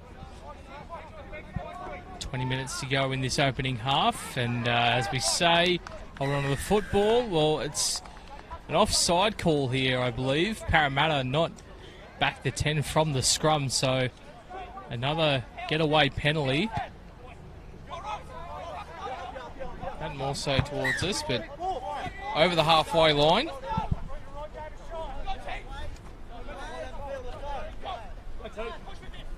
And we see the man Tyrone Mean himself. The left centre for Newcastle. Now for Robinson. Comes away, Jones. Trying these short passes through the middle. Miller. Ryan. Good contact there. Driving him back. Looked to be Stewart out there on that left edge for Parramatta. Now through the middle they come, Newcastle. Last tackle. 15 metres out. Miller. Ryan. Comes out to the 12 in Johnson. And he gets the ball away. But I believe he was in touch, and it's called so by the referee. So we're going to see a 10-metre scrum feed. No, it was the last tackle, so it's going to be a changeover. But first piece of really enterprising play that we've seen for the Knights, and it almost paid off there. Yeah, for sure. I really like to see Newcastle shift the ball there out to the right wing. And, they're getting really good depth out there and following through their hands really well. And what we'd like to see, and it was the winger, the man that moved from fullback to the wing, Mantrell Kuru. Unfortunately, couldn't get the ball down. He was just out into touch. But more of the same from Newcastle. I'd like to see is Parramatta in this tug of war early on. Still 0-all the scoreline. Almost halfway through the first half.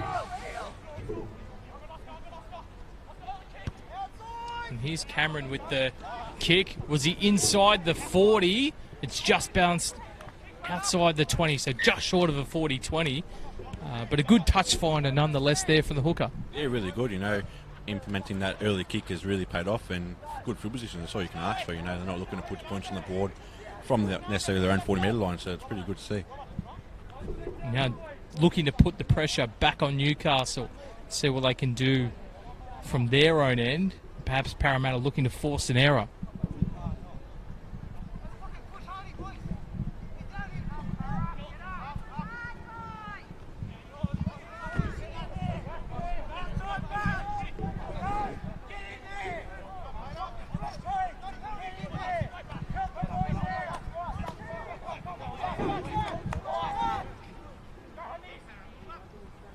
So Newcastle over their own 40 with Cody Crowther coming in to help. Miller. And he's called the markers offside. You saw Tyrone Neen coming in to try and help out the forwards, but his service is not needed on this occasion. Newcastle definitely looking the most likely out of the two sides to go over the strop first. Perhaps going out to that right-hand side or coming to their left centre in Tyrone Neen. But they're not going to attack with a lost football. But perhaps we're not giving enough credit to the defence. We've said that the defence was good in the 16s and the 18s, but you know, it's half loose carries, but half really good defence and good solid hits from both sides. Yeah, the forwards really putting their bodies on the line and getting up there early and whacking them hard. And I think it's a bit muggy, you know, a bit of sweat on the ball, a bit of dew on from the ground. All plays into effect, but yeah, we've got to see him clean up the ruck there a bit. Definitely a lot more sweatier on the field than it is up here in the commentary position. A lot more, I think it's died down, the mugginess. It's still not comfortable, but it'll be a lot less comfortable out there on the field, and any profane language that comes out of the field, we do apologise for that. Adrenaline running high from both sides, and they're just worried about playing their football. We'll see a good run here from Cameron out of dummy half, trying to split the markers in two, but he gets to the 25-metre line. Newcastle trying to get back on side. They come out to the captain, and now it's the number 3 in Hay. It's the last tackle here for Parramatta. And what can they do? Grimer, crossfield kick. Coming towards the wing of Parramatta. Neen, he's got some work to do. He'll keep it out of his own in-goal. Not the execution there that they would have wanted, but Newcastle down in their own end. Now looking to work hard in defence. Trying to catch the markers offside, but got back square. There it was Luai and Cameron. Now the kick from Ryan. And he's deep inside his own 40 looking for the bounce. I don't think he's going to get it for the 40-20, but lots of work here to do for Harte. Going to try and beat one of them with his speed, and he's met there in a two-man tackle.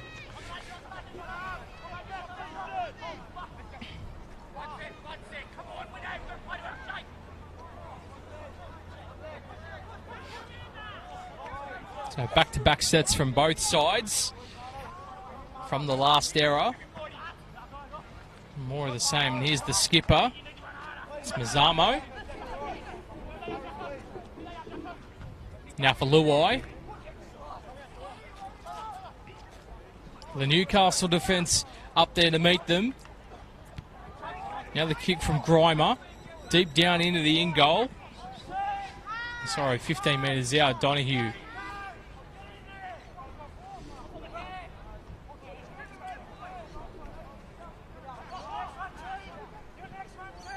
I don't want to put the pressure on the boys yet, but we haven't had an error in the last 2.5 to 3 minutes. A nice back and forth.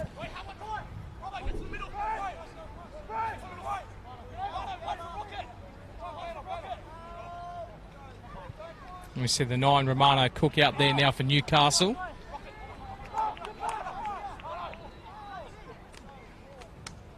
Come to the short side for a kick, and here is the kick from the fullback Donahue. Spiralling around, looking for a friendly bounce. Tried to bat it back. There was Cody Crowther. Had some sort of support in Tyrone Mean, but ball will be 15 metres out from Parramatta's goal line. They're settling into a nice swing of things, both sides. Yeah, they are. I don't think the coach from Newcastle there, Andrew Force, will be disappointed with that. Finding touch only 20 metres out. Hopefully Danny's looking for his team to continue their good defence and hopefully force another error from Parramatta.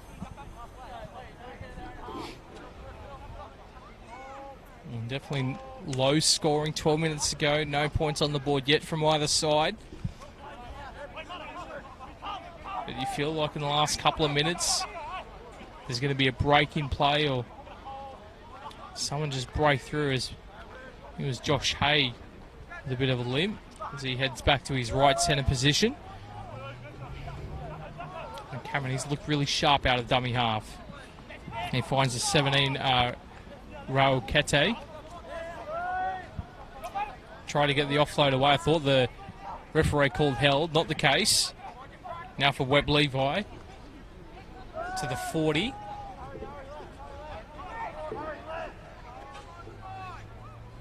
And Cameron. The change is really coming through now. Tuakalu is on in 16. Now some nice shape out the back. Pressure put on the one, so he didn't give away the ball. He offloads it there now. A nice dummy from the big fella. Tried to get the ball away. Raul Kete couldn't do so. Last tackle, 10 metres out. They come to the left. Nice scrubber kick in. Oh, no, it's picked up, and away we go. It's going to be a speed battle, but Cameron brings him down. A good set from Parramatta. Didn't execute the kick the way they wanted. And now Newcastle on the counter-attack. Only tackled 2 and they're 40 metres away from their own line. Towards the halfway they run. Now Neen.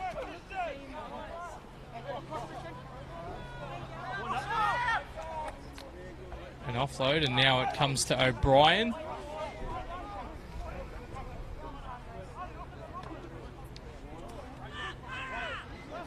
Greason.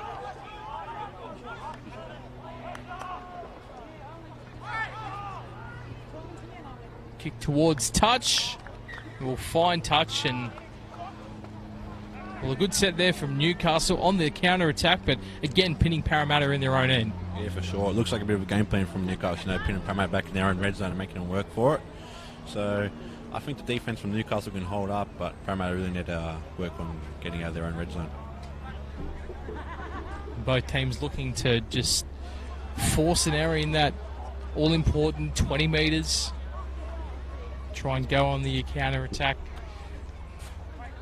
You're watching the Laurie Daley Cup Under-18s action. Country Rugby League and the Country Championships here live from Macready Park in Guildford. Missed out the 16s earlier, the Parramatta side. So we see a lost football. They could go on the counter-attack, and another lost football. Are they going to play advantage? They won't. It will be a double knock-on, a scrum and possession to Newcastle. Quite a bit exciting there.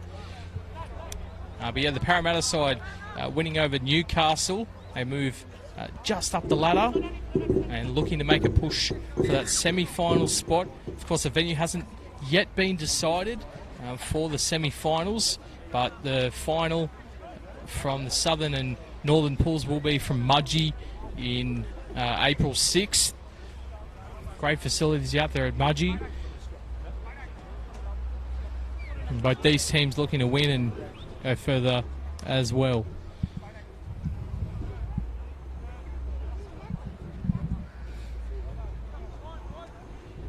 I'll tell you what, the trainers have almost been on the field as much as the players have today. Yeah, for sure. A lot of players going down half field of the game. Lots of trainers, got their certificates up to scratch and getting out there and making sure the boys' health and fitness is up to scratch as well. That's it, brilliant stuff.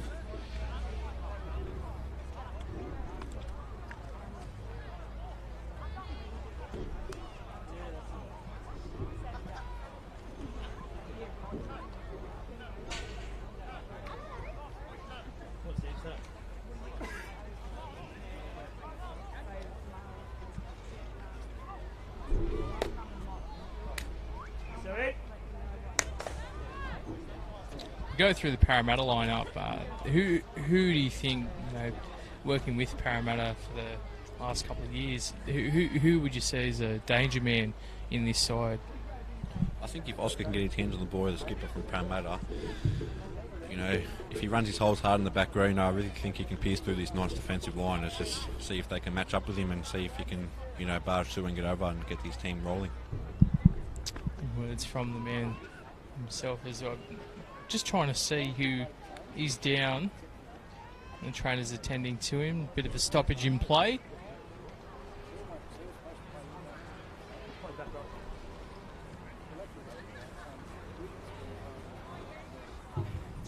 I think it's been another successful year so far of the country championships. We had such a success last year through all 4 age groups, the 16s, the Western Rams taking that out, and a real success story. I remember the halfback Noah Griffiths of the Western Rams headed towards Melbourne now, and potentially a first grade contract waiting in the wings for him. Then we see the 18s, the Monaro Colts, taking that competition out. And then although they didn't win, it was the Northern Riverside that took out the 23s. The Monaro Colts were a success story in my eyes. Guys like Tavito Roja, Tui Nauvai, and just that whole team are very fun to watch. Like playing very attacking football, scored some of the best tries in the competition last year. And of course the women's as well, which we won't see the league tag, but we will see tackle football here in the country championships for the women, and that's very exciting. That action starting today, but also tomorrow in Parks for Pioneer Oval. All 4 grades, the Monaro Colts and Western Rams, the 16s, 18s, 23s, and the women's. Hope to see this competition expand further, if at all possible.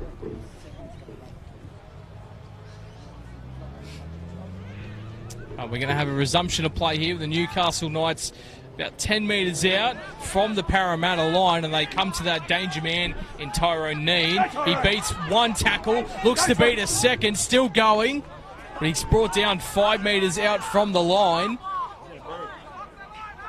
Beat 1 defender, and you thought he had a chance, an outside chance of breaking through the line. But loads of space out here to the right-hand side. Is that the way they come? Through the hands, poor execution, and Parramatta end up with the football. And so many times in this contest alone that we've just seen a great opportunity here for Newcastle, and just not picking up the opportunity that they need. Yeah, they worked hard in defence to get that area out of Parramatta. Hard work not paying off to what they wanted, so they're going to have to pick back up and hopefully get another area of Parramatta here. And these interchange forwards looking to make a dent in the Newcastle defence. They get a penalty and some more poor discipline from Newcastle as Webb Leafy picks up the penalty there. And we're going to see the halfback in Grimer take the kick for touch. I'll tell you what, errors aside, there's been great effort from all 4 teams that we've seen so far today. And there always is. The effort's always there, and there is the skipper. Great run from Bazamo. And equally good contact from the defenders. Now here's the 15 in Webb Leafy. I just feel like an offload could break this game open and get the first points. Here's Raul Kete, now through the hands. It's Tuakalu. But room out to the left-hand side. That's the way they come. Webb Leafy held up. Tried to get the ball free, but couldn't. And now a penalty. Looks like a strip there. So Parramatta still 10 metres out from Newcastle's line. Perhaps they look for Mazzamo. Or they go to the wing with Vaughan, Aspen. They come up through the middle, though. Looking to get the ball down, but was afraid of that double movement. Didn't reach out to get the ball over the line. And the 9 is out there in Nerudini for Parramatta. And coming off the bench, good stint from Cameron. Here's Webb Leafy again. The Newcastle defence is holding so far. Out the back it comes Harte. Good hands to hold on to that football. And Manik Foa is brought down. Now, back out to the short side. He tries to go himself, Hay. And again brought down. Last tackle. Out to the left-hand side they come. Lloyd dabs it into the in-goal. Taken now by Donahue. He tries to beat one, and away we go. Kurt Donahue, he's brought down 30 metres out from his own line. And again, it seems that Parramatta complete sets down here in the red zone, and Newcastle goes straight on the counter-attack. Yeah, like we've said all afternoon, strong defence from both teams, but yeah, Newcastle really hold up their one. Big fan of this fullback now, in Young Donahue, really directing the team all around the park and always in the right position at the right time. 100%, and can't really say I've seen many Newcastle games in this season's country championships, but Donahue originally named it halfback, moving to the fullback position, maybe a position he wants to make his own for round 5 and then looking further into the future. As a nice pass out here to the winger, we see a kick towards the fullback in Harte. He picks it up well, tries to beat the tackle of the 6 in O'Brien, but a good set after that counter-attack.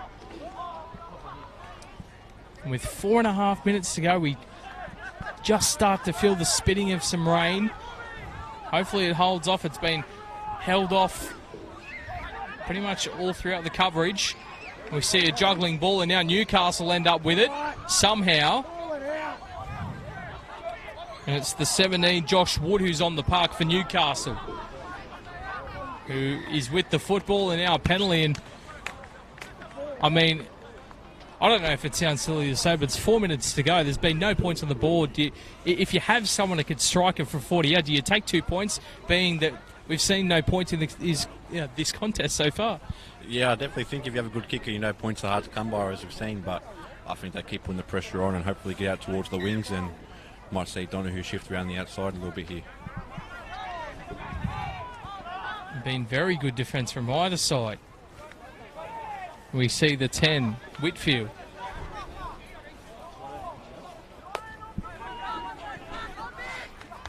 And we see Donahue lurking around the back. Let's see what the Knights decide to do here as Jones throws it out the back. They end up on it, Newcastle. So Cook going to look for that man round the back. Now it comes to Cody Crowther, back on the inside to Neen, trying to show his strength, trying not to go over into touch. That's exactly where he ends up, and just not the right decision there, coming back on the inside. But again, good defence by Parramatta. Yeah, definitely. I think it was number 17 there, Desmond, definitely lifting the player up and telling his boys to push hard around the sideline, and they got the result they wanted. Just shy of 3 minutes to go in this opening half. Hope you're enjoying the coverage of the 2019 Country Championships. This the Under-18s Laurie Daley Cup. James Robertson alongside Matt Calvert here at Macready Park in Guildford. Oh, again, solid contact. My goodness. And we're seeing a penalty for a high shot. I don't know if I saw a high shot. I heard a gunshot go off, it seemed like. What a shot there by Newcastle.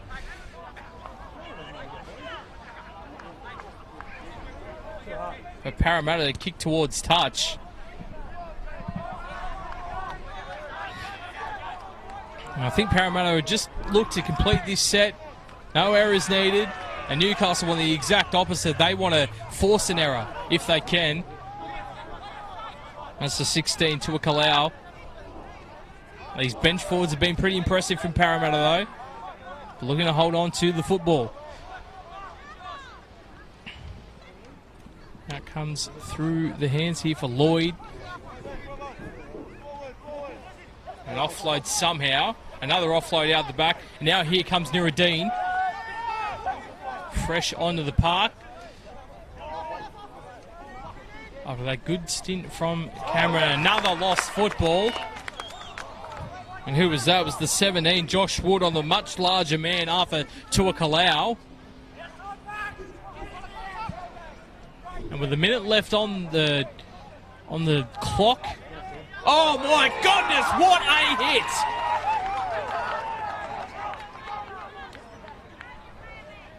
I'm left speechless. What a tackle that was, just front on contact. Really rocked him back, but equally as tough was Lachlan O'Brien. Down the short side they come, and now it's picked off, and another lost football, and I think that really explains what has happened here in the first half. A great intercept play, followed by a knock-on, followed by a penalty. Really, that tells you all you need to know about the first half. After a few great shots that we saw, one of them by Bailey Nuruddin. Yeah, for sure. It was a fantastic hit there from the young hooker, putting his body on the line against the bigger front rower. You know, I think I would like to see the winger there use his pace and try and take him on the intercept there and give to Newcastle a perfect opportunity to put some points on here. I definitely think they're going to be looking for the 4 points. They put a grubber through. The fullback's going to need to get on his bike, and he does exactly that as the siren sounds. And we're at a stalemate. It's not a game of chess, but we are at 0 points all between these two sides, the Parramatta Eels and the Newcastle development squad. There's no try scorers, there's no points scored, so we can't go through that. But what do you think the coaches will be going through with their troops at halftime for both sides? Well, I think the main thing is, I know it's obvious, but getting through their sets. Lots of errors there, especially towards the back end of that half. Take nothing away from the scoreboard. It's been a really, really good arm wrestle. Seeing boys go back and forth, big hits. Putting their bodies on the line and really, hopefully in the second half we see some more open flowing football and the big hits keep coming. And well, much the same with the 16s towards the 18s. We saw some points scored in the back half of the first game. We're going to see it in the second game. It's 0-0 between the Parramatta Eels and the Newcastle development squad. Live here from Macready Park. Make sure you go grab a cold beverage. Come back for the second half. We will be back shortly.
Back here for second half action here from McCready Park in Guildford. Both sides swapping ends for the second half. Joined by Matt Calvert, and mate, impressive defence, we'll say. Very big hits in the first half, but looking to go into their attacking playbook a bit more in the second. Yeah, for sure. Hopefully we see some open up football and they can get it to the wingers, and we can hopefully see some speedsters go at it, and we'll see a bit of foot race, but some really good physicality for the forwards. So, you know, can't take that effort away from them, and hopefully they keep going at it. And we saw a few opportunities early on, but just need to hold on to the football with those when those occasions arise. We'll see Newcastle get us back underway through the boot of Lachlan O'Brien. Winner of this match goes further to making the semi-finals. 2 weeks from now. Back underway and a short-ish kick-off. But Mazzimo was ready for it.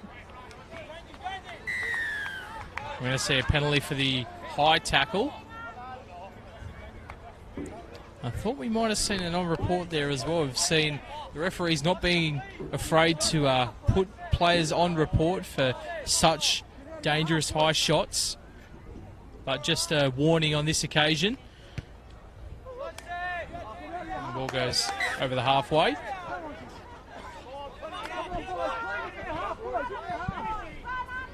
Now Parramatta with their winger Connor Griffiths. Decent crowd in here as well at McCready Park.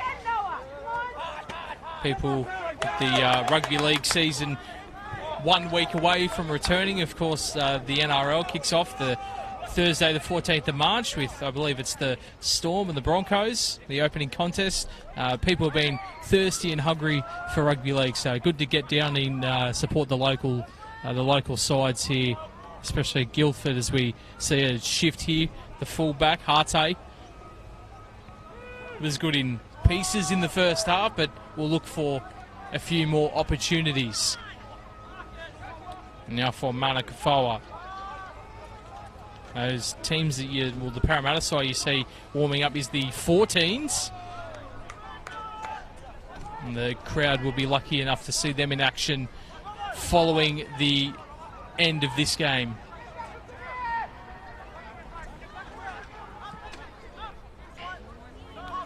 So Newcastle with their first real chance with the football in the second half of their first set. We're going to see more physicality here from both sides in defence. We go to the boot of Noel Ryan. And it's a good kick and an equally good chase here from Montreal Kuru, but taken there by Harte.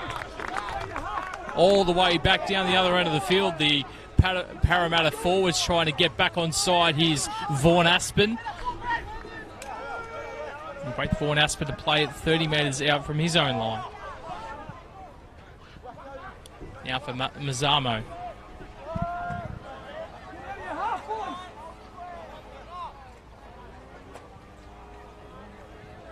Tuakalau. Lots of defenders in the tackles. I've noticed that as they come out to the left-hand side. Here goes Josh Hay, trying to use his speed, trying to get the offload away. Does, called backwards. So still alive here for Parramatta. And tackled there is Nuruddin. So not the last yet. Tuakalau. Beats one tackle. Trying to get the offload away. Does. Now towards the left-hand side they go. Long cut-out pass and was put down. Well, that was a wayward pass there from Raukete. I thought it found the mark there. The 14, Stewart, just couldn't hold on to it. Yeah, for sure. It was really good passing. You know, right option, just couldn't really stick. I'm liking the second phase for him there from Parramatta. You know, if we see more of that, I think the game could open up more and we'll see a bit more pace and a bit more flow in the football. Definitely the halves getting the ball to the outside backs, the big men sticking to their job and working hard through the middle, laying a platform for the halves to give the ball to the outside backs. It's what we like to see. 3.5 minutes into the second half. It'll be interesting to see who scores first in this second game that we're bringing to you. The Laurie Daley Cup Under-18s between the Newcastle Development Squad and the Parramatta Eels.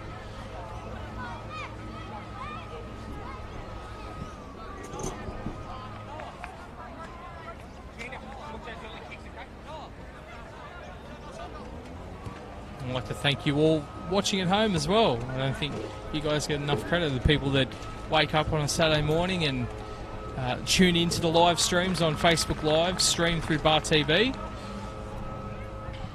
You know, wherever you may be, whether it's out west or perhaps in a different state, we do have some interstate watchers.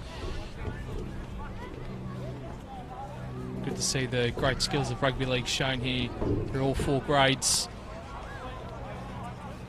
Newcastle look to do their best to attempt to score their first points of the afternoon. Noah Ryan wins the scrum feed for his team.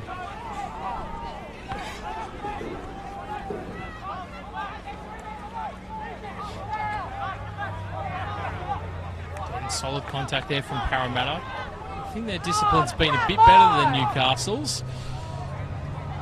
Newcastle fans really wanting a penalty. The referee doing his job, making sure the players stick to the rulings. We see a kick here from the halfback in O'Brien. Awkward sort of bounce. We saw this last week. Taken there. Saw a kick from Jacob Lucas last week from the Riverina Bulls, and don't ever let that ball bounce. You never know where it's going to end up. Saw a try rather off the back of that, but on this occasion Parramatta just saved the day.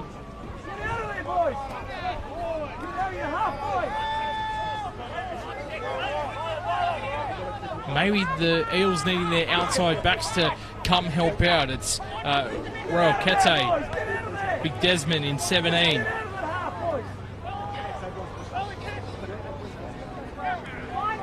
A kick here from the halfback Reimer, straight to the fullback Donahue. Try to put over into touch, but straight to the ground. The chopper flies over McCready Park. Good defence there on Kuru.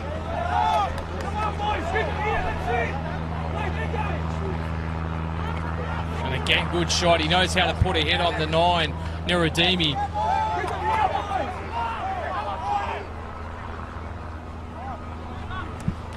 Now up through the middle, Newcastle. The arm wrestle continues. The war wages on between these two sides. Kick over the top now. Again, it was O'Brien. And again, Harte needs to get on his boots. He picks it up 15 metres out from his own line.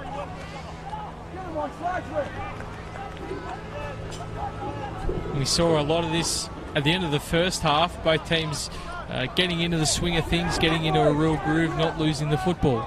Yeah, for sure. You know, that's really good point. You know, get into your sets early. You know, complete them early, complete your sets, get to the kick, hopefully find touch. If not, you back it up with a big defensive set. Both teams backing their defence, but as we say that, a ball lost there, and I believe it was Nuruddin who lost it.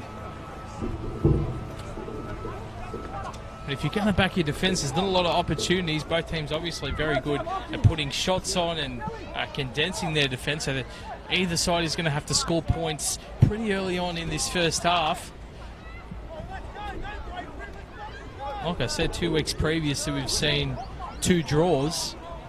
I don't want to put the mocker on their attack for either side, but God, imagine if we saw a 0-0 draw here today. Yeah, for sure, but definitely interesting to see. Hopefully we don't. Hopefully we see some football opening up soon. Hopefully Newcastle can do something on this scrum.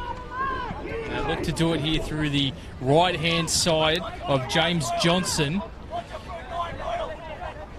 They're 20 metres away, slow to get back on the line, so Newcastle trying to use that to their advantage.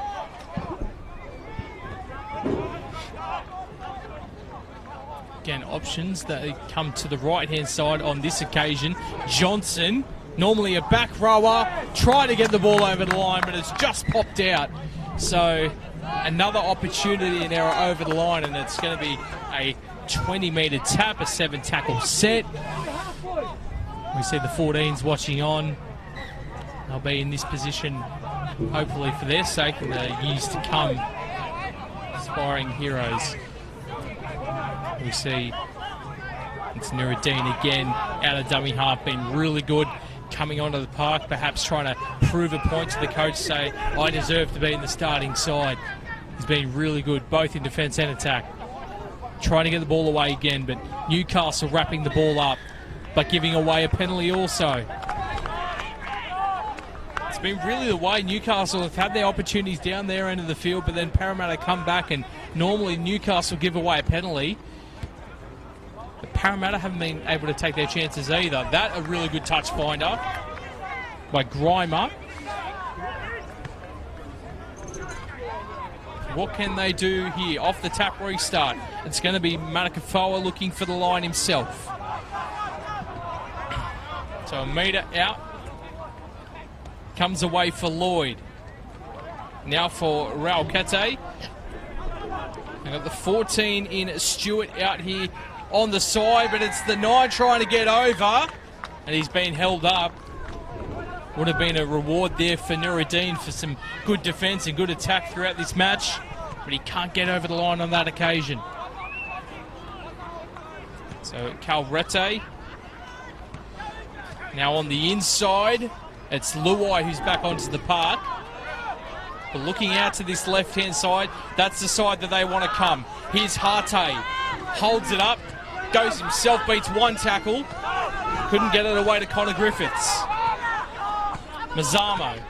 Now for Grimer. Comes for Webb Leafy. Looking for some space. Gets the offload away. Luai. Dropping the football, and an error there from, it was Manakafoa. Again, spreading the ball, looking very, very promising, but just can't execute when it comes down to the crunch. Yeah, it's disappointing to see, spreading the ball so well, and when they hit the sweet spots, it's going to come off, but the execution is really, really poor at the moment. Hopefully they can fix it up. We've seen that from both sides, just enterprising play leading up to the try line. A bit of a tease to see what's to come, and then just can't execute right at the end. 25 minutes to go, so 10 minutes into this second half, and we still have a 0-0 score line. Which one of these teams is going to break? Which team is going to score opening points? As Newcastle to work it away from their own end, and again, defence has been such a solid part for both teams to force errors. It's not just the poor attack, it's good defence like that, and a good hit from Connor Griffiths. The winger comes centre. A lot of these players so versatile. They can move from the wing to fullback, or the wing to centre, or possibly centre to back row. We've seen with Kurt Donahue from the Newcastle side. There's a good run there from the 10, Harry Whitfield. He's been on, it seems, the whole time. Well, you can argue whether or not he milked that penalty, but it's a penalty nonetheless for Newcastle. And now, the Parramatta players will be doing exactly what I was doing, but now they need to turn around because Newcastle want to turn this into an attacking raid, and they're going to try and score. And now a one-on-one strip that's been called as a lost football to Newcastle.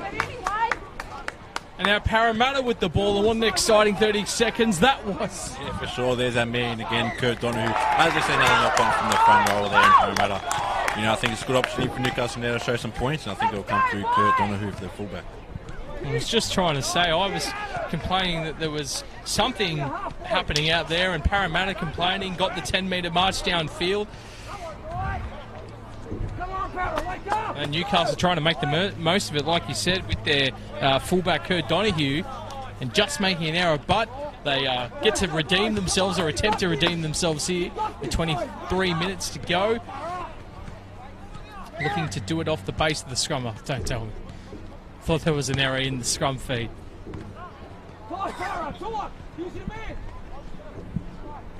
Just a reset of the scrum. We all know how to pack it. Oh, no, we don't. Why are scrums so difficult?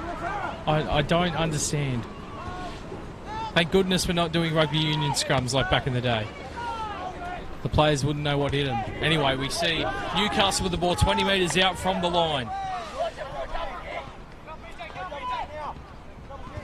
And now it's the 15 that's on, Brock Hunt. They try and spread the ball, and it's the 13, Robinson, who's been pretty sound out there on the left edge, trying to get the ball away to Crowther. Johnson and Crowther have been dangerous through that one raid that they had late in the first half. Parramatta's defence is holding. For now, Ryan out the back. It comes from Donahue. Nice wide ball, and it's going to be the winger to get first points. Montreal Kuru from the pass of Donahue. And finally, someone gets on the board. It's 4 points to nil. 21 minutes left to go. Yeah, lovely pass there from the halfback come fullback Kurt Donahue onto the wing there. I think the points are going to come from the wings, so hopefully we start to see some more points come the board now. And that try was like a rain dance. I know it's only a few drops rather. We see the rain start to drop down. Yeah, great play there from Donahue. Newcastle get on the board. Now we're going to see our first conversion of the day from the 18s. It's going to be 6, Lachlan O'Brien, who's done majority of the play kicking in this game, along with Noel Ryan.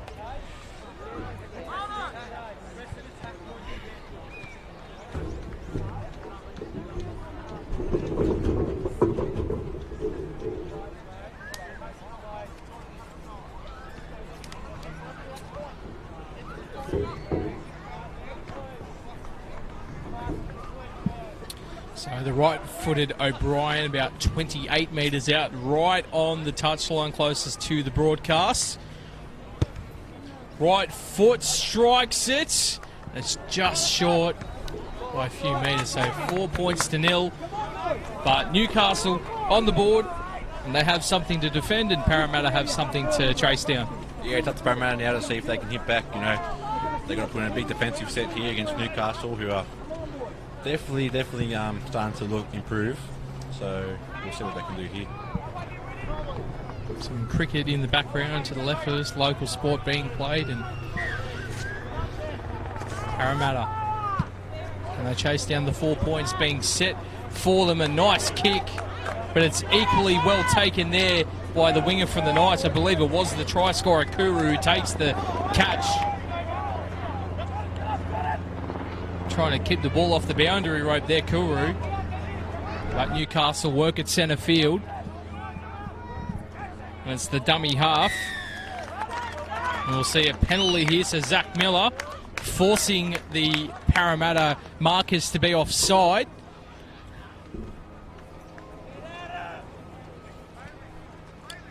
Newcastle to kick for touch, and it'll go just over the halfway.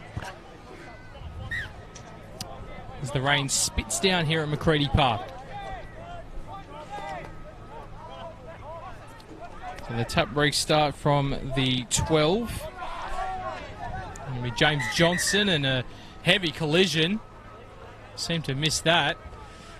Let's hope they're both all right. I think it is the 9 in Nuruddin for Parramatta. He's been a tough customer, but the trainers will definitely check him for a HIA. I believe it's the 5 for Newcastle here, Truhan Lima Lama, who's down on the deck. Oh, no, it's Blake Greason. Both players all right.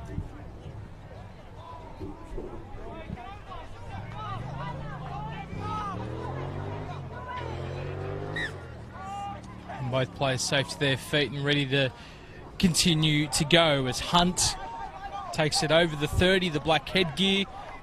They play the ball to the right. Show once. Ryan tries to dance. Perhaps for his sake, get this rain to continue. A nice strong run there from the 8, Greason. Shakes off the cobwebs. Now they come out to the left-hand side. Some nice play there from the fullback.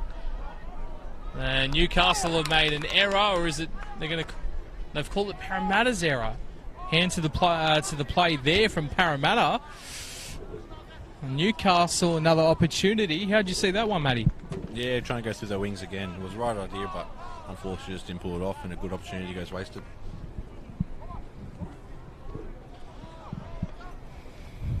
Hopefully the rain just sticks to this, what it is, just spitting down for the final 18 minutes. Not much cover from where we're standing. A few trees off to the right, but nothing overhead. Newcastle looking to use this as an opportunity to go further in front through Ryan.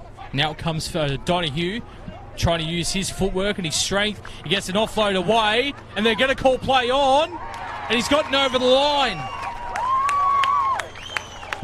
James Johnson, the back row comes centre. It was the pass, the touch of class from Kurt Donahue. Back-to-back tries for the Newcastle side. Yeah, once again, simple second phase footy, coming from our man Kurt Donahue there. Giving it to the back rower, comes centre, barnstorm and run, and barges away over for a 4-pointer. It seems so simple, if you hold on to the football like Newcastle have done down this end in the second half, and a bit of second phase play, just holding on to the football just gives them a few more opportunities to get those 4-pointers. Yeah, for sure, just growing away at Parramatta, testing their defence on their edges, and, come to the tough stuff, Parramatta just can't keep up, so hopefully they can pick themselves back up, and it's only 8 points they're down. And the 35-minute halves here in the Laurie Daley Cup as opposed to the 30 in the Andrew Johns Cup. So perhaps some fatigue setting in for the boys here, playing a bit longer. We're going to see the 14 from Newcastle, Zach Miller, take the shot at goal. And his kick is about 5 metres back to where the previous kick was from O'Brien.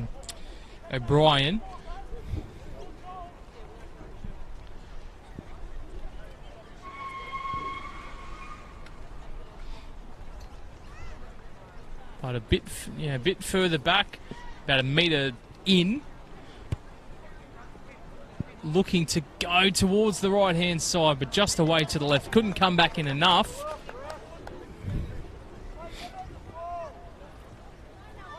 And 15 and a half minutes to play, and I know it's only 8 points, but now the rain's starting to come into play. If we didn't see enough errors, we might see a bit more here in the remaining 15 minutes. So ball security is going to be on a premium here. Yeah, for sure. I think it's important Parramatta definitely keep their head up. It's only 8 points. As we've seen in this comp, 8 points isn't much, especially 15 minutes left. So good kick-off there, and equally good to grab again there from their winger. And they're going to call a knock on here, so he tried to do it again. Kuru couldn't replay the superlatives of the last time that he did it. So Parramatta, a great opportunity with 15 to go. Only 8 points down, so 2 scores down. As the rain starts to fall a bit harder, I'm just hoping an umbrella flies from out the sky and the comm box here.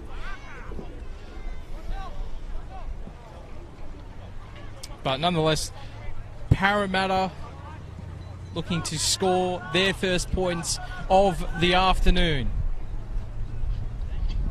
Nuruddin there at the lock of the scrum, trying to get something started there, but the scrum having to be reset.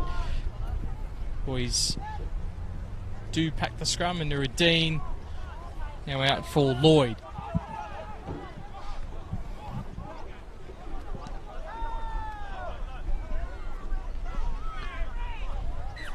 And they're going to call an error from the play the ball. And I think the benefits of having one referee on the field, I've only just noticed this, in fact, one referee instead of two. You don't have clashing opinions. Sometimes in the NRL you might see one referee overrule the other and say, there's a penalty there. So one opinion of the referee, and perhaps the right call there on that occasion. Yeah, it was definitely the right call. I think one referee, the game can flow a bit better, and not much confusion between the two referees. So hopefully Parramatta can put a big defensive set up here and get the ball back and put some points on the board. And both referees doing an excellent job in the 16s and the 18s, as they normally do.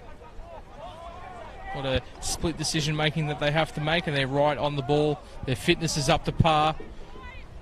Almost as fit as the players on some occasions, or even fitter. But Newcastle with an 8-point lead, 13 minutes to go. I'm hoping that 13 minutes ticks by quickly, but they know that 8 points might not be enough. They might want to score one more try before they shut up their attack and rest solely on their defence. The Parramatta still showing good line speed. It's going to be Ryan with the kick. And again, a crazy bounce. I believe they're going to say it's the 14, Zach Miller, who was offside. And now we see the boys getting a bit too friendly here. I don't know if there was a punch thrown, but not the right time to be close to your opponents and doing anything silly and stupid. I'm liking the 16s, the referee backing them both off, and time is called off.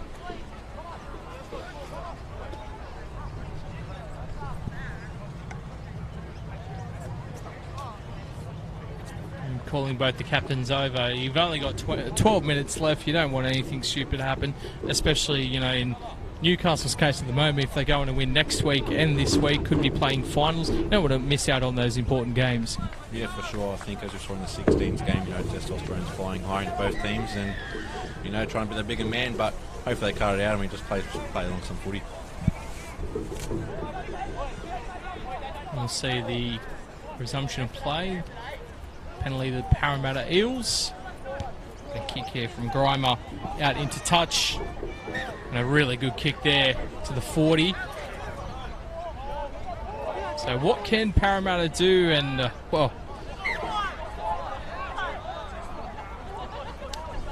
restarted play. Liu was offside. But the referee allowing play to be restarted. And here he comes, Luai, in fact, to cart it up over the 30 and give Parramatta an opportunity to go in and try and score points through Raukete. And got here through the middle, so maybe it will be Nuruddin who looks to be a bit dangerous. Grimer. 10 metres out. Harte. Now it's the 20 to push his way over. Short of the line. Nuruddin, a dummy half. Out it comes for Lloyd.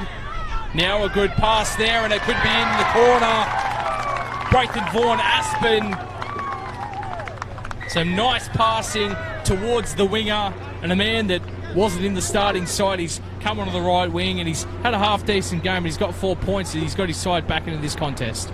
Yeah, great play there, as we've seen all afternoon, you know, using the wings really well, and you know, good numbers on the wing, may as well use them, you know. Points going through, and Parramatta's now back in the game. 10 minutes to go, 8-4. Kicking is going to be all important as well to reduce that deficit to 2 points instead of 4. One try on the board, and generally one try, like we saw with the Knights, one try can lead to 2. Yeah, for sure, you know, one try, that's all it takes. Confidence gets back in the boys. You know, the heads might drop from Newcastle here, so hopefully they can keep it up, and we keep seeing some good footy, you know. Definitely, we trying to see who's lining up for goal here. Might be the 12-year eyes is better than mine, I'd say, and you know the boys better than me, so I'll let you take the reins. Who can you see who's taking the shot at goal here? At least you're honest.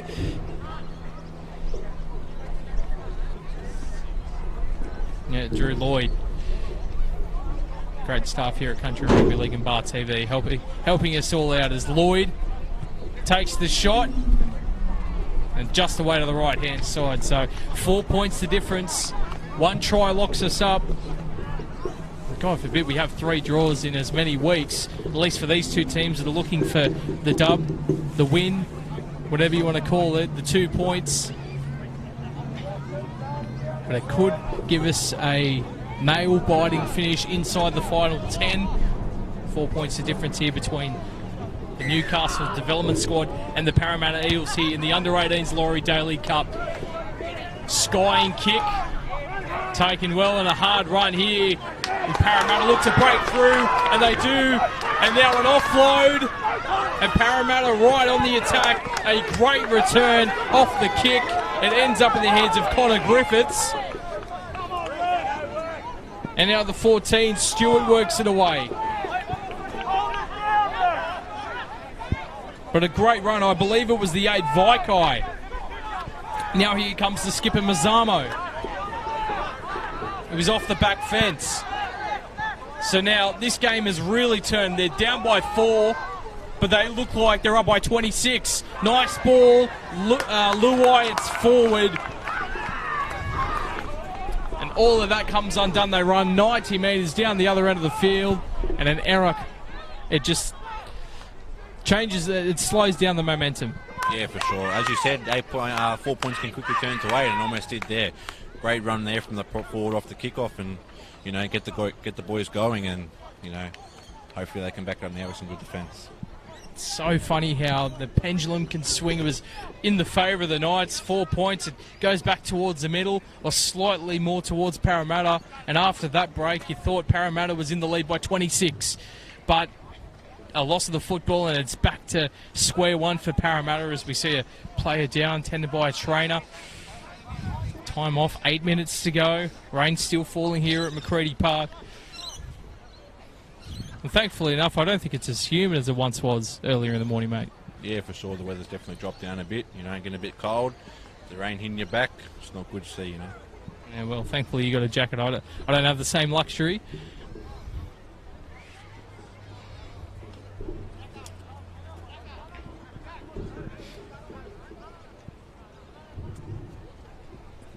See a scrum feed here, 15 metres out from the Newcastle end. Hope you're enjoying the coverage of the Country Championships. Lots of games on today and tomorrow. You can check around the grounds and have a look and see how your teams are doing, or keep enjoying Parramatta versus Newcastle. Of course, tomorrow we have a, what would you call it, a quadruple header, 4 games. And we see a push in the scrum. And we see a knock on. Well, mate, did we take a time machine back to the 80s? That was incredible. Really good to see, We're going to pack another scrum now, so let's see if Parramatta can do the same thing and Newcastle can push back, I think the refs should let the boys play, The inner fan coming out there and Matt Calvert. But fantastic stuff. Pushing the scrum. Felt like we were in the 1980s, well before my time at least. And let's see what Parramatta do here. Do they opt for the push in the scrum? Nuruddin, he sets his legs ready. They are looking for the push. The Newcastle boys, they're thinking, what the hell's going on? They look to push again. Incredible stuff. But now Newcastle look to come to this right edge. Beats the same defender about 3 times, and now they look to put that push that they use in the scrum to good use and take them out into touch. But Newcastle towards the centre of the field, up towards the 30 now.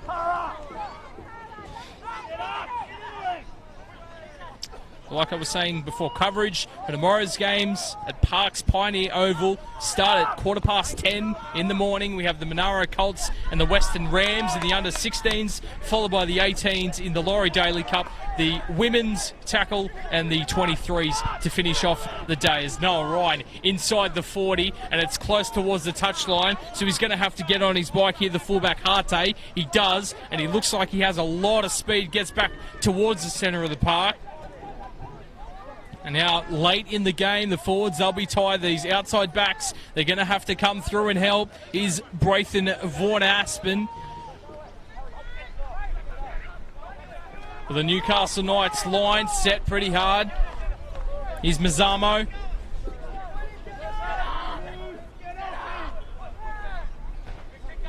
And here comes Vaikai, looking for the offload, but well wrapped up. The ball was there by the Knights 17 in Josh Wood. Now looking to go through the hands, looking to hold the football as well, but unfortunately they've lost it. And 5.5 minutes to go almost. I'm not going to get many more opportunities to Parramatta side. Nah, for sure. I think Parramatta's definitely, they picked up the intensity. I think they should just calm down and get through their sets. 5 minutes to a lot of time. 100%. 4 points the difference. We're going to see another push in the scrum here from Parramatta. Looking to get that ball. Nuruddin, he's ready to go. He's in there in the back row, ready to push as hard as he's ever pushed before. What's the ruling here? If the ball hasn't been fed into the scrum and there's a push, isn't that a penalty, or is the scrum just reset? Yeah, I think the ref doesn't know either. You know, you don't see it much often, but I think the ruling is if the ball's not in the scrum, you can't push. So, well, the scrum was fed, and see Kurt Donahue with the ball in his hand. Another penalty, and not at the right time, not at the right end of the field, midfield for the Knights. God, I know we're not going to see it, but God, I'd love to see a penalty goal slotted from halfway. But the Eels turning their backs and getting back into defensive line, looking for the kick for touch. Or expecting the kick for touch, but the Knights get an extra 20 metres. You'd think a try here for the Knights wouldn't put it to bed, but will go a long way to winning this game. They turn the back row on the inside. It's a 12 Johnson. Lining up in the centres today on the right-hand side with Kuru. And again, solid contact. Now, quick play the ball and a quick play there. And he's lost the football again. Defence, so important. Ball handling for both sides in this second half. Maybe it's accounted to the rain or just the heavy contact that we've seen throughout the contest, but just not up to par or where they think they should be. But here goes Nuruddin. Been solid through the 60-plus minutes he's played here today. Off the bench. And then has played for the remainder of the contest. Solid hit there on Manakafoa. He beats the tackle. Shake of the head for the 17 in Wood. And he earns his side a penalty. So want to play quick here and use that momentum with a kick for touch from Grimer. And it's a booming kick from the 40 to the 30. So here they go through the 3 and Hay. We'll see the 9, Nuruddin, he's not looking well. He's going to be taken off by the trainer. So we'll see the halfback in Grimer go into dummy half on that occasion at least. Don't know if he's going to be the long-term option for the remaining 4.5 minutes.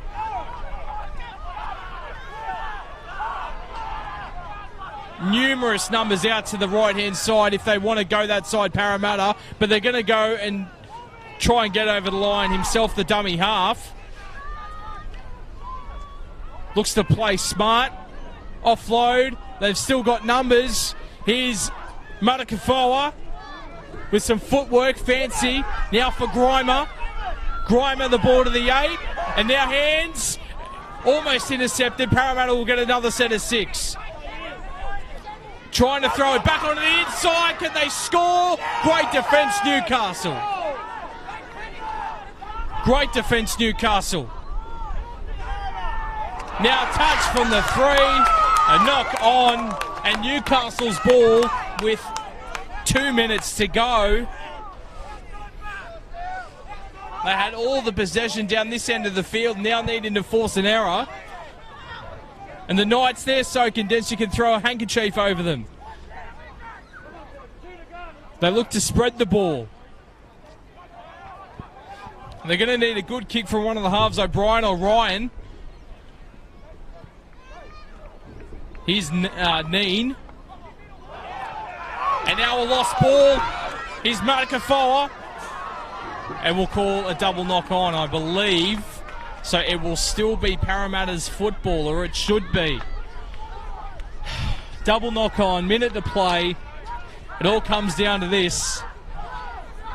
I tell you what, there's something about this under-18s competition. It doesn't matter if it's the northern pool or the southern pool. It always comes down to a close game. And if we see a try from Parramatta, please, can we pray that we get a conversion as well? Oh, we hope so. A lot of pressure to put on the young kicker if we see one. But I think it will come through the wing. They've got to really shift the ball wide and, second phase footy and get it out to the wing.